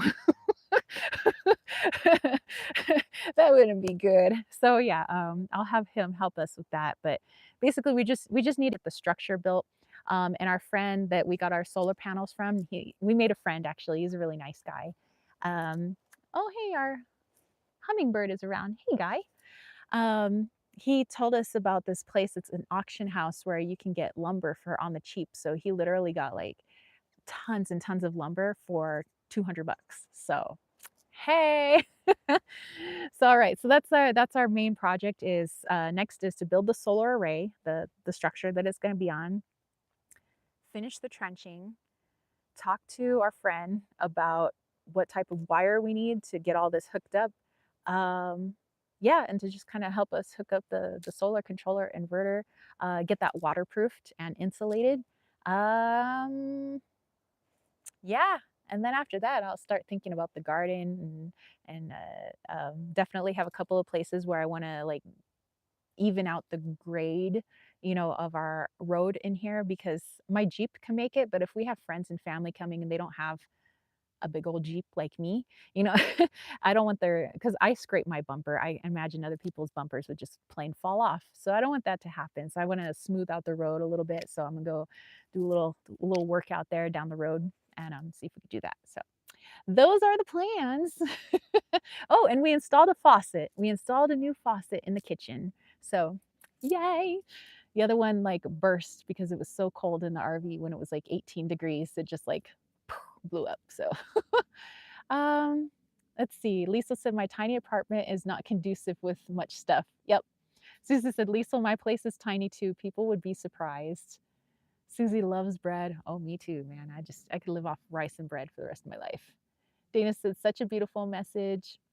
Tara, I agree with this, and it so resonates with the current energies.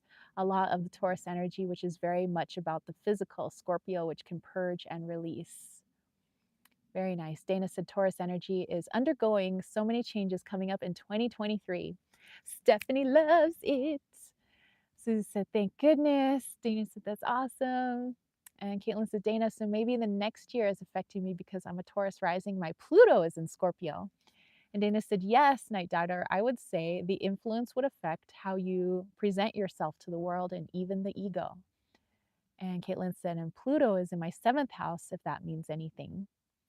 Michelle, hey, hey, how are you? Happy Sunday. Dana said Pluto and Scorpio would be change in relationships. And Susie's saying to be careful. Hey, don't worry. No more electrical currents for me. Dana said in the seventh house. And Caitlin's wondering, what about relationships? I don't have any. Oh, and Stephanie is also a Taurus moon and rising. She says it all sounds amazing. And Caitlin is a Cancer moon. Dana said that's something I would suggest chart reading because it gets more complex. Um, Sherry Bug says, are we going to have any animals? Heck yeah, heck to the yeah. Actually, our new friend that we made that sold us the panels, who has quite the homestead setup, and he did it in 4 years, actually. I was like, dang. And he's all by himself. Well, I mean, he has his wife, but they're both kind of disabled a little bit. And he was showing us like how he does, like he has ducks, he has turkeys, he has chickens, he has quail, he has a few dogs, he's got a few kitties, he had rabbits. I would definitely like to have chickens, but I want to make sure that they will be safe and that they'll be warm in the winter, and they'll have a nice cool place to go in the summer. So I want to see the setup for that, so we could have some eggs, but also so we could have some chicken friends, make some little friends. I wouldn't mind having quail, maybe. Um, make little quail friends. Maybe it would be cool. I saw some people, they raise alpacas around here. So maybe alpacas might be nice. Maybe I could figure out how to make sweaters. I don't know. That'd be cool. Sell sweaters. So I know some people have sheep, they have goats around here.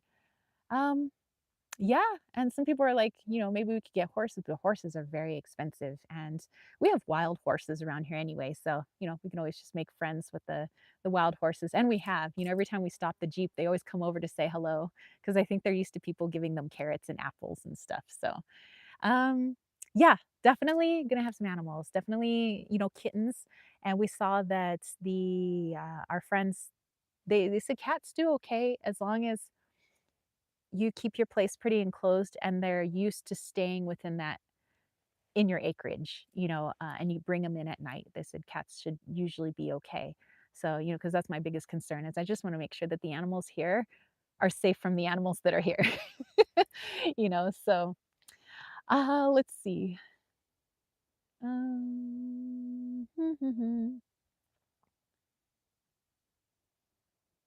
Let's see. Susie says it all sounds wonderful. And Caitlin said Dana, Susie was supposed to interpret mine, but I've been giving her space. Dana said that is very general description I gave you. No, it can manifest various different ways. Yes, of course. Dana said a proper chart reading, natal and progressions along with transits is needed for a more thorough analysis. And Michelle says, I'm a Taurus sun and rising, so Pluto is in my seventh house too. I love Taurus season. We're getting close to actually one of my best friend's birthdays. So Michelle's like, alpacas. Sherry Bug said, probably plant fruit trees as well, I would bet. Yes, I want to see if like we can do maybe some lemon trees, apple trees, orange trees. I want to see if I can grow nuts out here. I want to grow potatoes. I want to grow so much. I want to try my hand at everything. But I am, I'm taking a good stock at we have well-drained soil around here, but it is heavily clay, and we do have a lot of caliche at a certain surface level. And it's nice because when I look at the rock cliffs, like our rock faces out here, and I see how the junipers grow, and I can see their root system. When you look at like a sheer cliff, I can see why certain trees and plants around here are only at a certain depth. So I keep that in mind, thinking about plants that I want to grow, maybe some plants that don't have such deep roots, because apparently things just can't get past a certain layer here when you get certain number of feet down into the ground. But yeah, and anything that is loves full sun or maybe full shade if we can get them full shade. Um, Pest resistant, disease resistant, but of course, I have like my little soap water concoctions. I can keep most aphids and stuff away. But yeah, it'll be fun. It'll be fun learning experience. Caitlin says, "I wish I could afford a natal chart reading, Dana." Well, Caitlin, there's a book. Um, I remember Sammy. She on her channel, she had because she's in astrology. She had recommended. I think it's called like the ultimate astrology book or the last astrology book you'll ever need or something like that.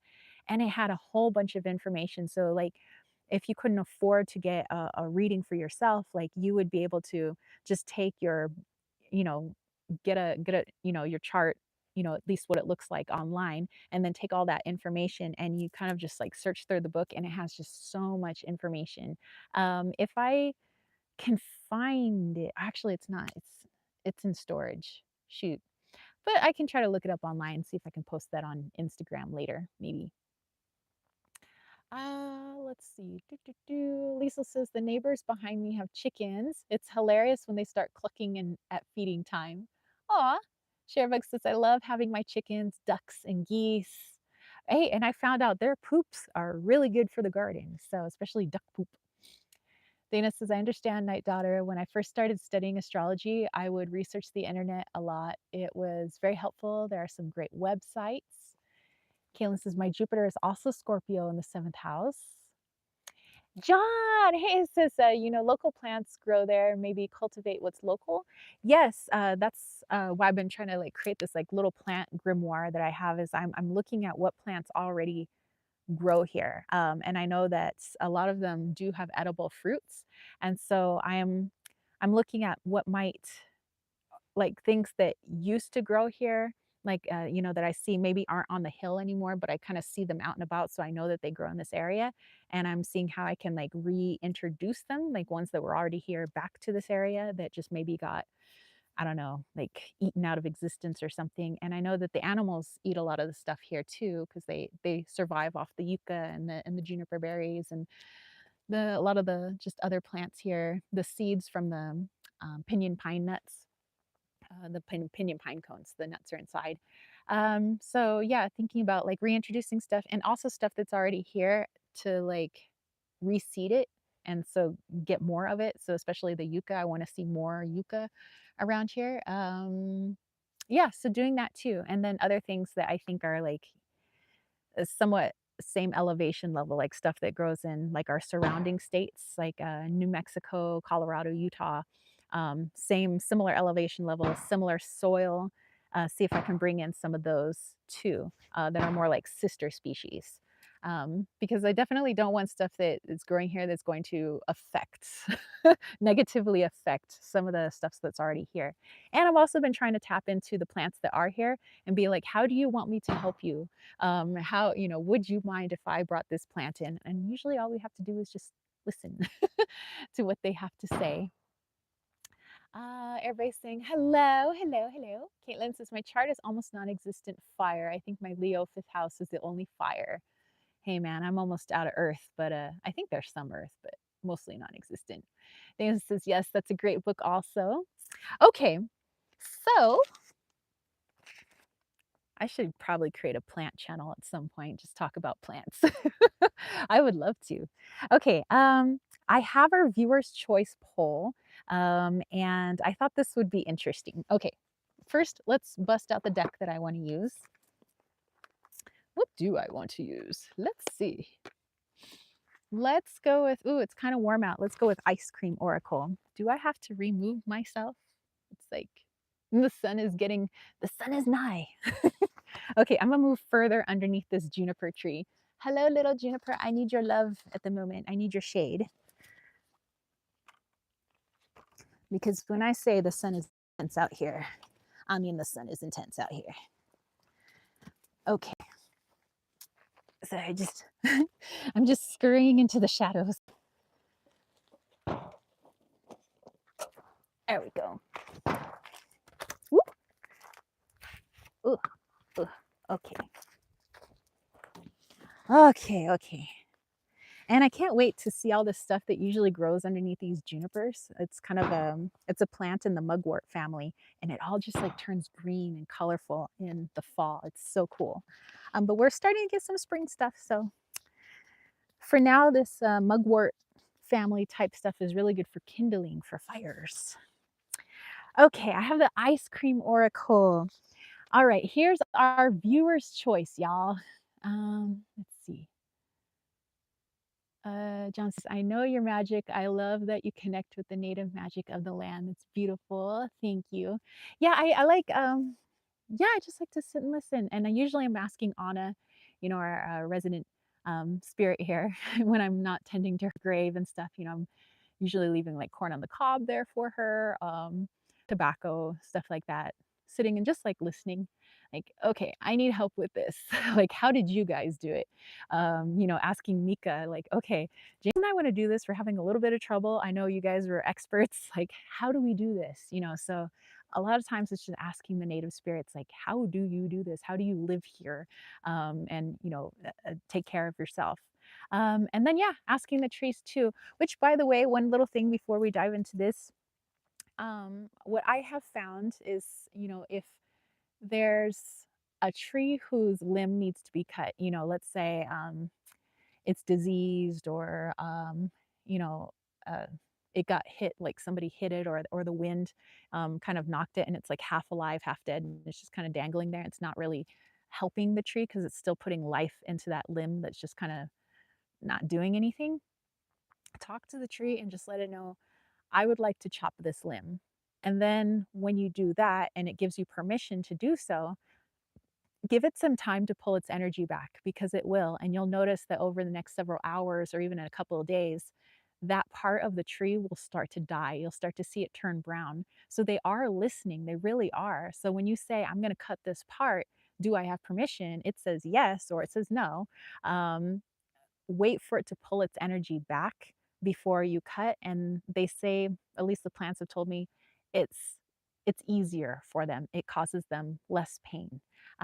So yeah, just another little FYI before we prune our plants. Just, hey, I'm coming in. I'm doing this for you, and it's like, okay, but let me pull my energy back a little bit so you don't like cut a fully healthy limb. Let me kill it a little. Like let me die off a little in that area. So I think that that's pretty cool that plants can do that. That's amazing. Um, okay, so let's see. Let's go back here. Caitlin says, actually, I take that back. My Lilith is Aries and North Node is Sagittarius. Sagittarius, eighth in house. And Susie says, Caitlin, I have to tell you, um, oh yes, never to express something about someone in the chat. That was hurtful. It is a peaceful time. Um, let's see. Do, do, do. John says, I've experienced this. Everything responds to love. Exactly. Just like humans, plants and animals, everything, crystals, all responds to love. Okay, so with our ice cream oracle, and we have our viewer's choice, Here are the two questions. I thought they would be interesting. It would be interesting to see how you guys vote on it, but interesting. Sherrybuck says, I have absolutely no earth in my entire birth chart. Hey girl, high five for the non-earthy babies here.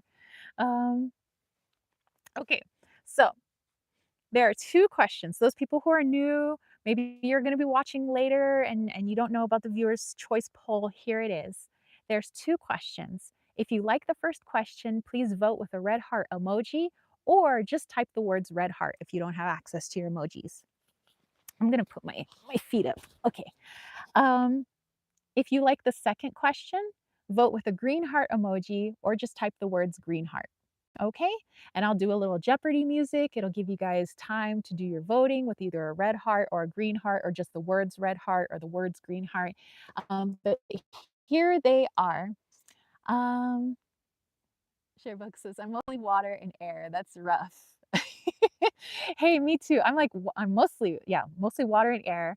And then I got a bunch of fire after that. And then I actually needed Susie to show me where I actually have some like earth in my chart because I was like, I don't think I got any earth here. And it's in there. It's just not very prevalent apparently. Um, Stephanie says, I have no air. Well, I guess I'm like without earth, I feel like I'm just like floating around all the time, like woo. Without air, I guess you just be firmly planted on Mama Gaia. Okay, here we are. If you like this first question, vote with a red heart emoji. A message from 3D, a message from the Matrix, a message from 3D. Or if you like question 2, vote with a green heart emoji, a message from 4D. So both are going to have, I think, some interesting messages, but it's what message do you want to hear? So if you like the first question, a message from 3D, vote with a red heart emoji. If you want a message from 4D, vote with a green heart emoji. Here we go. Lil Jeopardy. Do, do, do, do, do, do, do. Goddamn chemtrails in my blue sky. Do, do, do, do, do, do, do.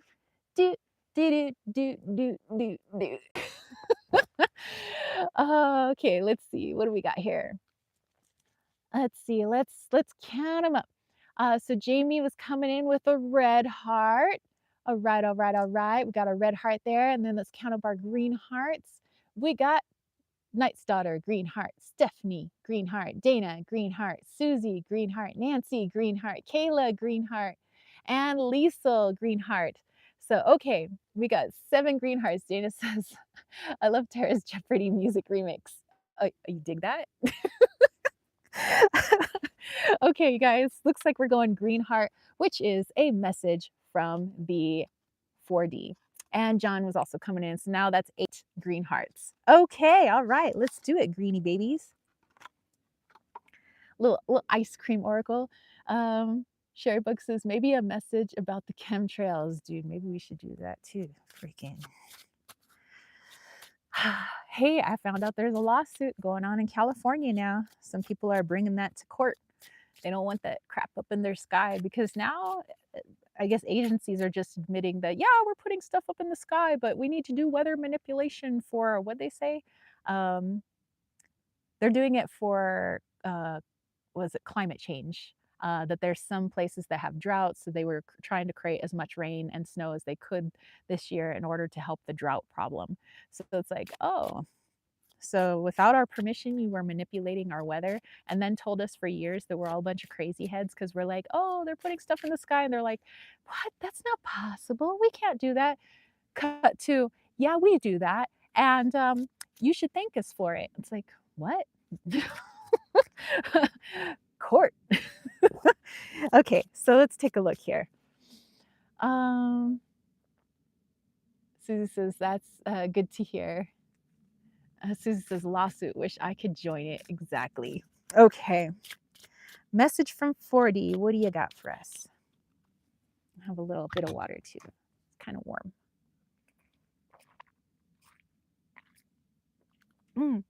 Hydration break. If you guys want to take a hydration break.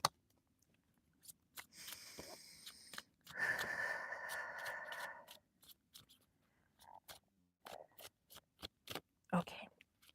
All right. Looks like we have our card. Let me just put these away.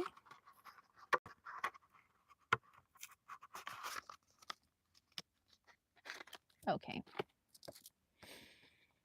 Coffee, adrenaline, motivation, activity, cafe. That's right. Susie was having her cafe earlier. Or in in Arabic, it would be chai. So yeah. Okay. Which also, I think in other parts of the world, chai is not a tea, but it means like coffee. So, and some it does mean tea, but interesting. Okay, so a coffee. I digress. Message from 4D. Let's dive into this one.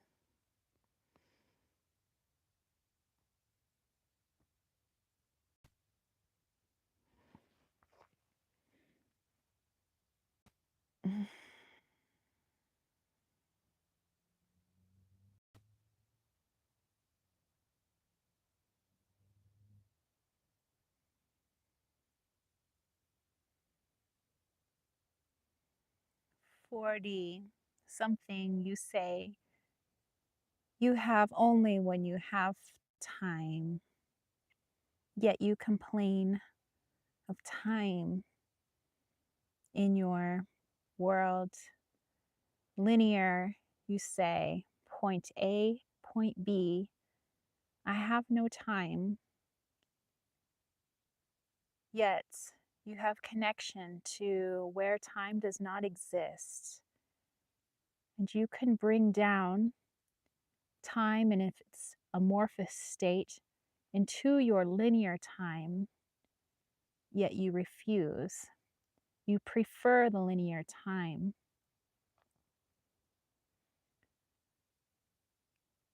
I do not have time to go into the etheric realm. The pressures of the world I live in, you say, require too much of my time. If I had more time, I would make more changes. I would be more connected. I would perform miracles. All of this is possible. Deep down, you know it is possible. It is connection to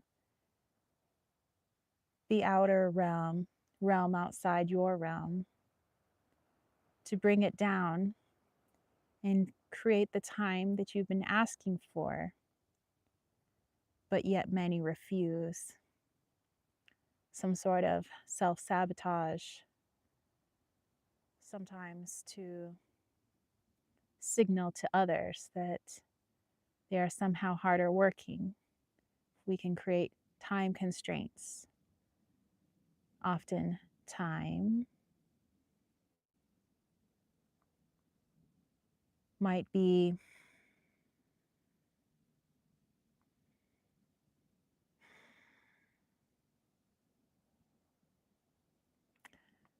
something you create in order to block yourself from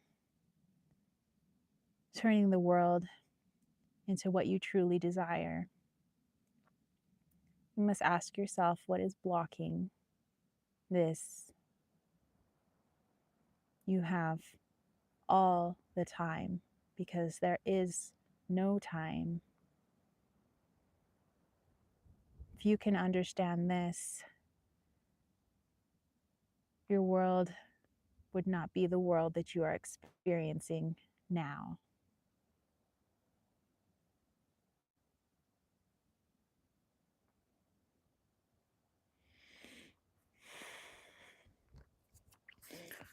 Whew. Oh, sweaty palms.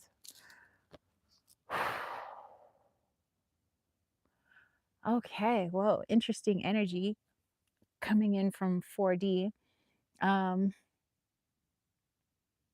I don't know. I would say I couldn't really tell if the polarity was positive or negative. Might have been more in between, maybe neutral. Um, interesting. Interesting anyway. Interesting what it had to say. about time, apparently, and trying to create more of it on this planet. Huh, interesting. All right, so let's see. I wanted to let's see. It's take a look at what you say while I like get my scruples back in order. Um,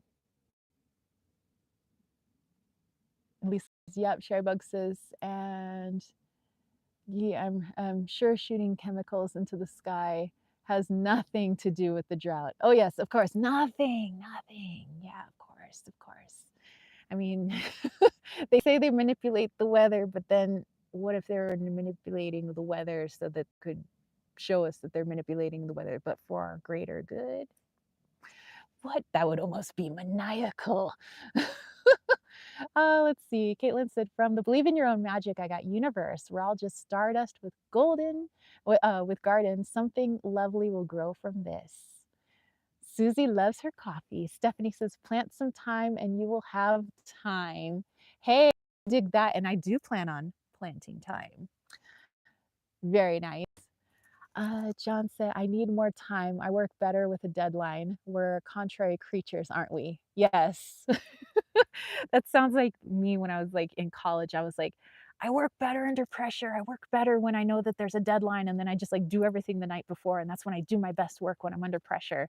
Cut to me whining and complaining, why don't I have enough time for everything? It's like they're trying to make me do everything all at once. It's like, well, pick a lane, chica. Oh my goodness. I know. We're complex creatures, okay? We're just complex. Okay. Since they are so just so you guys know, I'm like not like a crazy head. See, can I see? I don't know if you guys can actually see. Oh, there it is. Big nasty chemtrail way up there. Anywho, let's pull a little card on that, shall we? Um, Kaylin says can't do super chest day. Hey, no worries. It's never an obligation. Okay, so I'm using the eye candy oracle, just a little chemtrail message, because I have when I would go into my meditations, my higher self, and actually Anna, like I said our resident spirit here, she was saying she knows. She says you worry so much about the chemtrails, and she's like, just know that she's already obviously she's in a place where time doesn't exist. Nice, we were just talking about time. And she says, and in that place, she goes, those chemtrails aren't there anymore. She goes, they're not going to be there for much longer. And I said, is there a time frame for that? And she was like, well, it's hard to give you one because I live in a place where time doesn't exist. She says, I'm just in that place. But she goes, um, trying to feel it from my perspective, she said, they're just not going to be there much longer. She says, there's some changes that are going to occur. She goes, I really wouldn't worry too much about it. And my higher self was saying that of all the things that people get awakened to, where we start to see kind of the manipulation and things like that, seeing chemtrails in the sky, seeing leaders for what they really are, seeing past all these things, that sometimes we put all our time and energy into being angry about it, and taking that energy away from helping others, or healing ourselves. But instead looking at it, I could look at these chemtrails and I could get like really ticked off because I'm like, I know that they affect the weather here. I mean, we're not really in a flight path. And the only time I hear all the airplanes is when they're laying stuff down. And when they're not laying stuff down, airplanes just don't come through here. So it's very noticeable here. And so of course I get angry, but at the same time I'm like, but can I be so angry? Because there's a lot of people who are waking up now, and it's because of those things. It's because it's gotten so bad that they're like, wait a minute, I think there's some manipulation here, and that's helping with the awakening process. Some people are literally starting to wake up because things are getting so bad. So really, on one hand, I could be like really upset and say, "Oh, I wish they wouldn't do this." But at the same time, that negative polarity is helping create something positive. It's helping to wake up the masses. It's helping to get people to see beyond the beyond. So you know, so I think it's a catch 22, but we'll pull a card anyway. Oh, Caitlin or Kayla, a message from my dad, Arthur. I would be more than happy to pull a card on that. So yeah, let's pull a little chemtrail card, and then let's pull from your a card for your dad. A message from your dad. Okay. Yep. Oh, look. This was for the chemtrails. This is childhood. Yeah, we got the little sun, we got a little cloud coming across and blocking that sun. Isn't that interesting? Um, and what I'm getting with that is just like in childhood, we used to look up at the clouds and we'd see all the different shapes in the clouds. We'd see the creatures in the clouds, and the sky would become something very magical to us. Well, I think we need to remember that we still have that magic. We're always magic. We're made of magic. We're made of stardust. We've got souls, higher selves. We have all this stuff, that makes us quite unique. Everything here is made of this magic. And so not to lose that magic just because we're adults. And now we look and we say, oh, that's a chemtrail. Well, what if we start putting some of that magic into that chemtrail? Instead of saying, I am a victim of what's going on up there and its energy affects me, what if I start imparting some of my energy into it? What if I start mm, creating little animals in the sky, little shapes in the sky, and I start making something fun out of it? And I start changing the frequency of it and saying, I want all that stuff now. My intention that I'm putting into that stuff that I see, I want it to dissipate. Let the winds of Mama Gaia blow it away. Um, let's let's have it fall to the ground and create something beneficial instead of something harmful. Let's change their intention, by putting our own intention, just like we would as a kid. So all right, I think that's a good old message. Okay, okay, let's see. Oh, we got Dana as well. So be very interesting to pull a card for you. Sherry Bug says that's an interesting thought. Nobody wants crap in the air, but because of the stuff like that, people on most political sides are getting fed up. I know, people coming together. Caitlin's like, actually, I lied. Hey, no worries, girl. Okay, so Kayla, let's go with your dad, Arthur.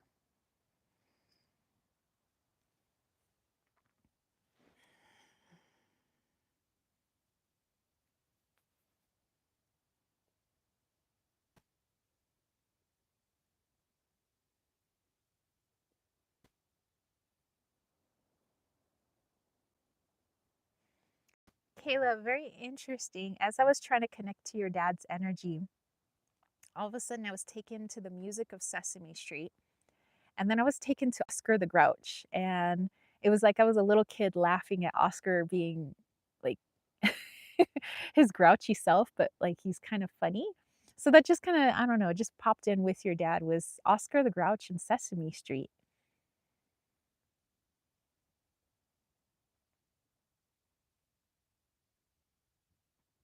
and creating paper airplanes, but laughing because like creating the airplane and it just like, I can't make it fly. Like it just, you know,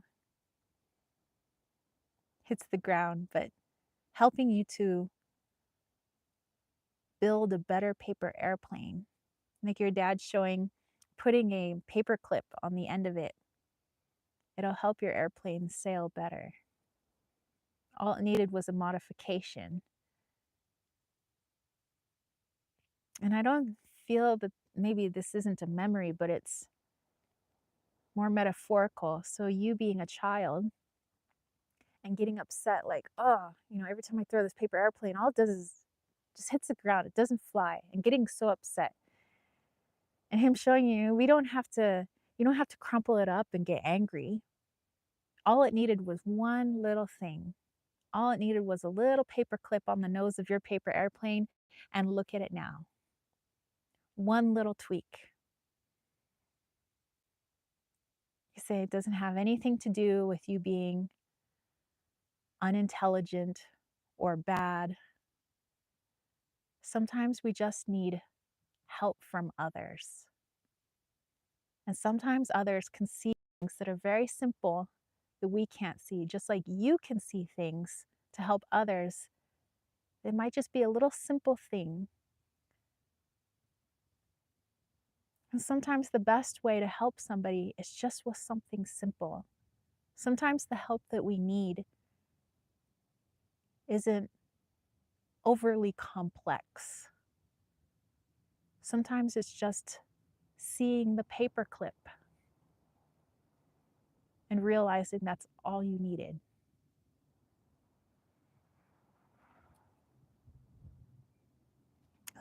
Let's pull a card.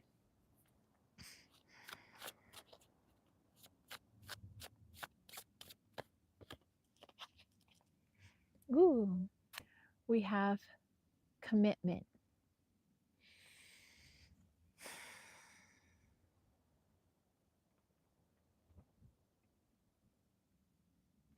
Kayla, no matter how many times you want to crumple up your airplanes, throw them away, say you failed, say you're no good, I don't give up on you. And I was hopefully, I taught you not to give up on you.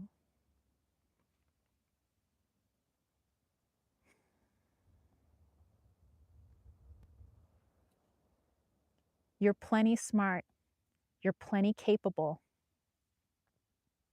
but sometimes all you need to do is ask for help. And sometimes it's just a little thing, like I said.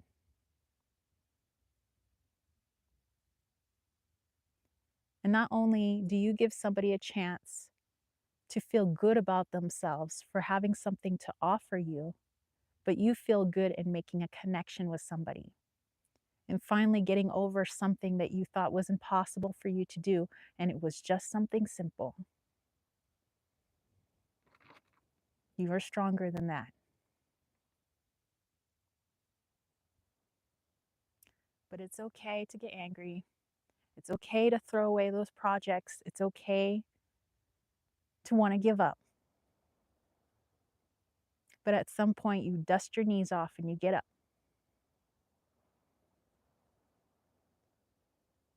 And no matter what happens, we don't give up on you. No matter what you think of yourself. I know the real you. That's who I love.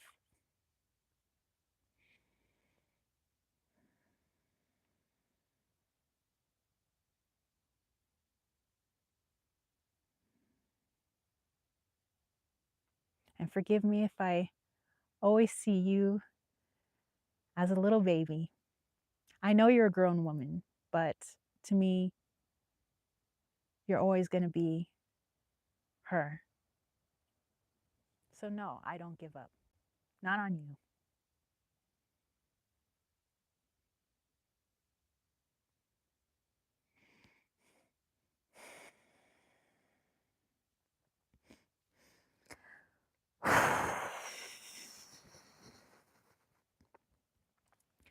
Wow, Kayla, thank you for letting me connect with your dad. Oh my goodness. Let me grab this real quick. Started to fly away. Okay. Water, water, water, water, water.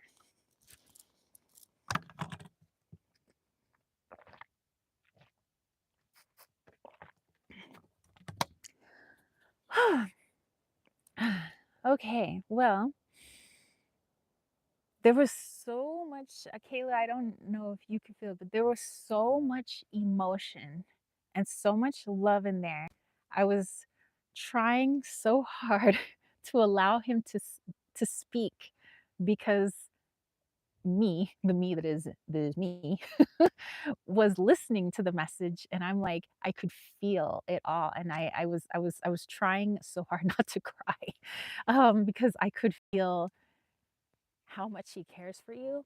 And it was like the I'm grateful to be able to feel that. It was a very amazing feeling, and it was so strong and it was so powerful. And it was very hard for me to turn off my ego and not like start bawling and just allow the man to speak. So Thank you for letting me connect to him. He was a very loving. There's so much love in there. So, okay. All right. Let me go back. I missed some of your messages. Um, Share books. Thank you, Dana. Night Daughter. Stephanie says, I call them health trails to transmute it. Hey, there you go. Caitlin says, can I get an answer on how I can best navigate the transformation? Sure. Kayla's laughing. Sherry Bug. Oh, yay, Sherry Bug. Dana says, I had such an interesting dream last night of light beings of white light. They feel so familiar to me, and observing from the outside my house in the dream, is there a message? Sure, we could pull a card on that. Susie says, sorry, I had to step away. Um, okay, so then Dana was next. So it's Dana, Caitlin, and Sherry Bug. Sure, sure. Kayla said, thank you so much. You're amazing. Thank you. Lisa said, such a moving message. Kayla said, me crying. Dana saying, amazing message. Kayla says, I haven't talked to him much since he died, so he probably has a lot to say, maybe. Oh, there was. It was a lot of energy in there, I will say. A lot of, I mean, I do a lot of direct channelings, but um, I haven't quite felt the intensity of that type of love for somebody's child. You know, and I have felt it before. It's just is I don't know. I don't know how you describe it. It was overwhelming. So I hope yeah, that was thank you. Thank you for allowing me to connect with him. Okay, let's see. Susie's sending lots of love. Okay, so Dana, let's go back to your dream so we can interpret it. So there was so beings of white light. They felt familiar and they were observing from the outside of your house. Okay, so let's see what this means. So give me a moment, Dana, while I just connect to you.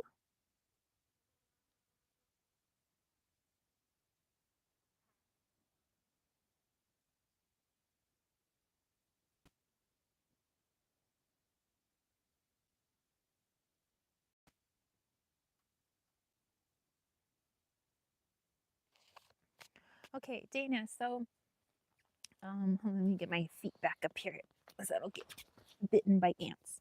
Um, I'm trying to go back into your dream.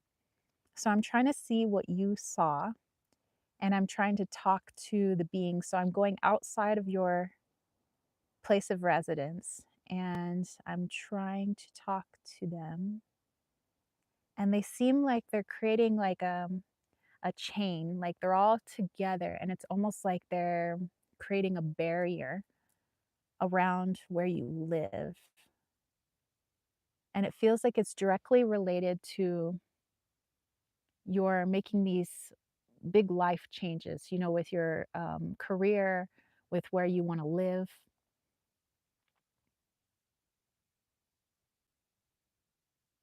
These beings come from, they said level 7. I believe that's dimension 7, seventh dimension. And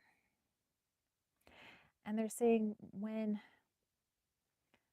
mm, it, if you look at the world like a code, like the movie The Matrix, how everything's like in binary code.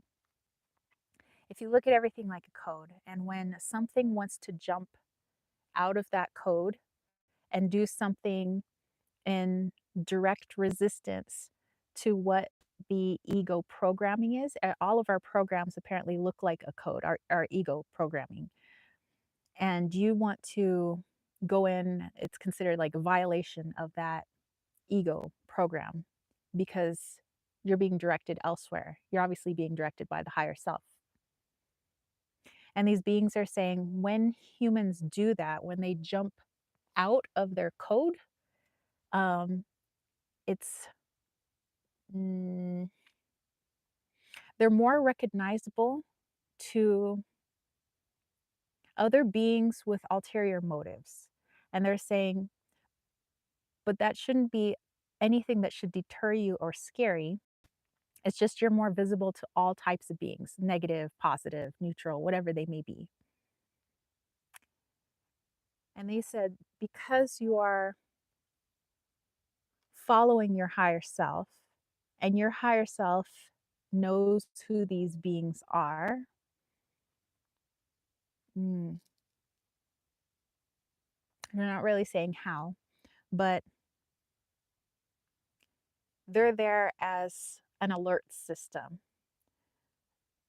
So when something with nefarious intent is coming in to redirect you back into your code, back into the matrix, they're there to it's like a bell ringing in your higher self of something's off, something's wrong. So you know to put up your shields, and you know that whatever is whispering in your ear may not be for your best and highest good unless you filter it through your higher self and then determine if that is indeed for your best and highest good. So they said they're more of like an alert system, and they're letting you know through your dream and wanting you to remember that part of your dream so that you know that they're there. That as much as you may be fearful that there are so many entities that are quote unquote after you, they said there's is an equal amount of entities that are here to help you. And so they're very excited with the changes that you're making, and they want to help you to continue on that lane, continue in that progress. And they can't do things for you, but they can definitely alert you when something that wants to thwart your mission comes into play so that you can either accept or reject what that negative entity is trying to do. But at least to keep you aware. They feel like it's unfair if people aren't aware of what is attacking them or what is whispering in their ear. So they're trying to create a level playing field so that you know what is there. You're alerted to it, and you can either accept it or reject it. And just as confirmation, let's pull a little card. Hey, got the birds singing. Little blue jay up there. All right. Insanity. So to me, this is confirmation of like what the beings that I was trying to talk to are saying is that these other low vibe beings that are trying to bring you back into your programming, back into where you were, are going to tell you, oh, what you're doing is so scary. It's not going to work. You know, what if this happens? Oh, what if you can't put food on the table? It's going to try to fill you with so much fear, make you feel like you know you're losing it. And the beings are saying, in a way, you are losing something. You're losing your place in the matrix. Um, and so it's up to you to kind of continue if you want on this path that is very much not the matrix, kind of outside of it. But we're just going to alert you when there are things that want to keep you from continuing on that path. And if you want to listen to them, they're like, listen to them, but at least know that they're there. So they're like the little alert system. And they said kind of one way you know that they're there is all the little whisperings in your head of like, no, no, no, this is not going to work out. Oh, this is just, what are you doing? No. And they said, you know, you could listen to that, but you know, it's probably not for what you want to do, you know. So okay, let's go back here.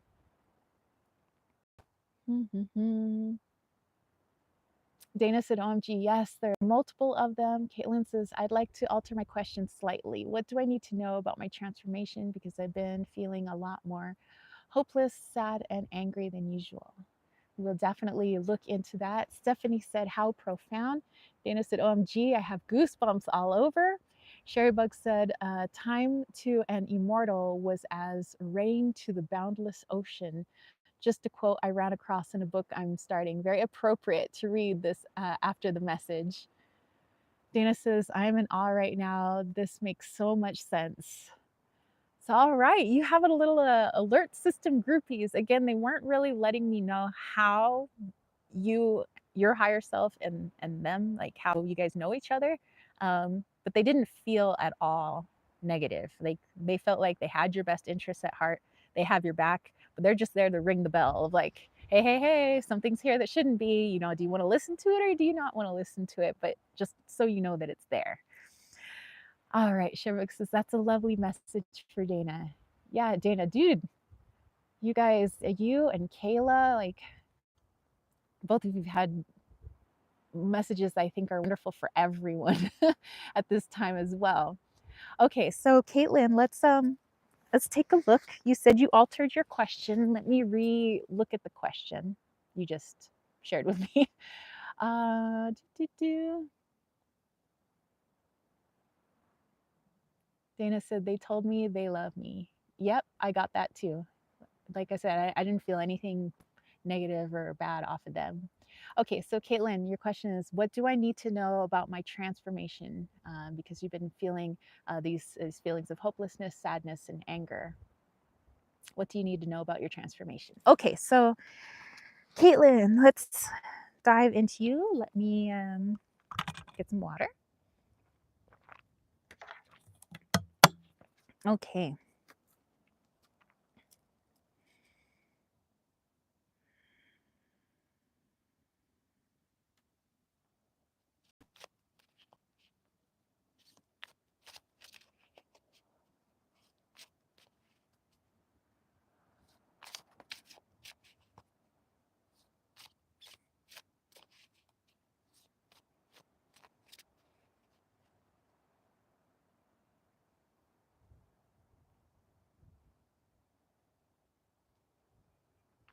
Okay, Caitlin, as I was trying to connect with you, actually, yep, the two women that are always with you, your mom and your grandma, they popped up as well because they feel that they are part of a part of helping you in this transformation. And so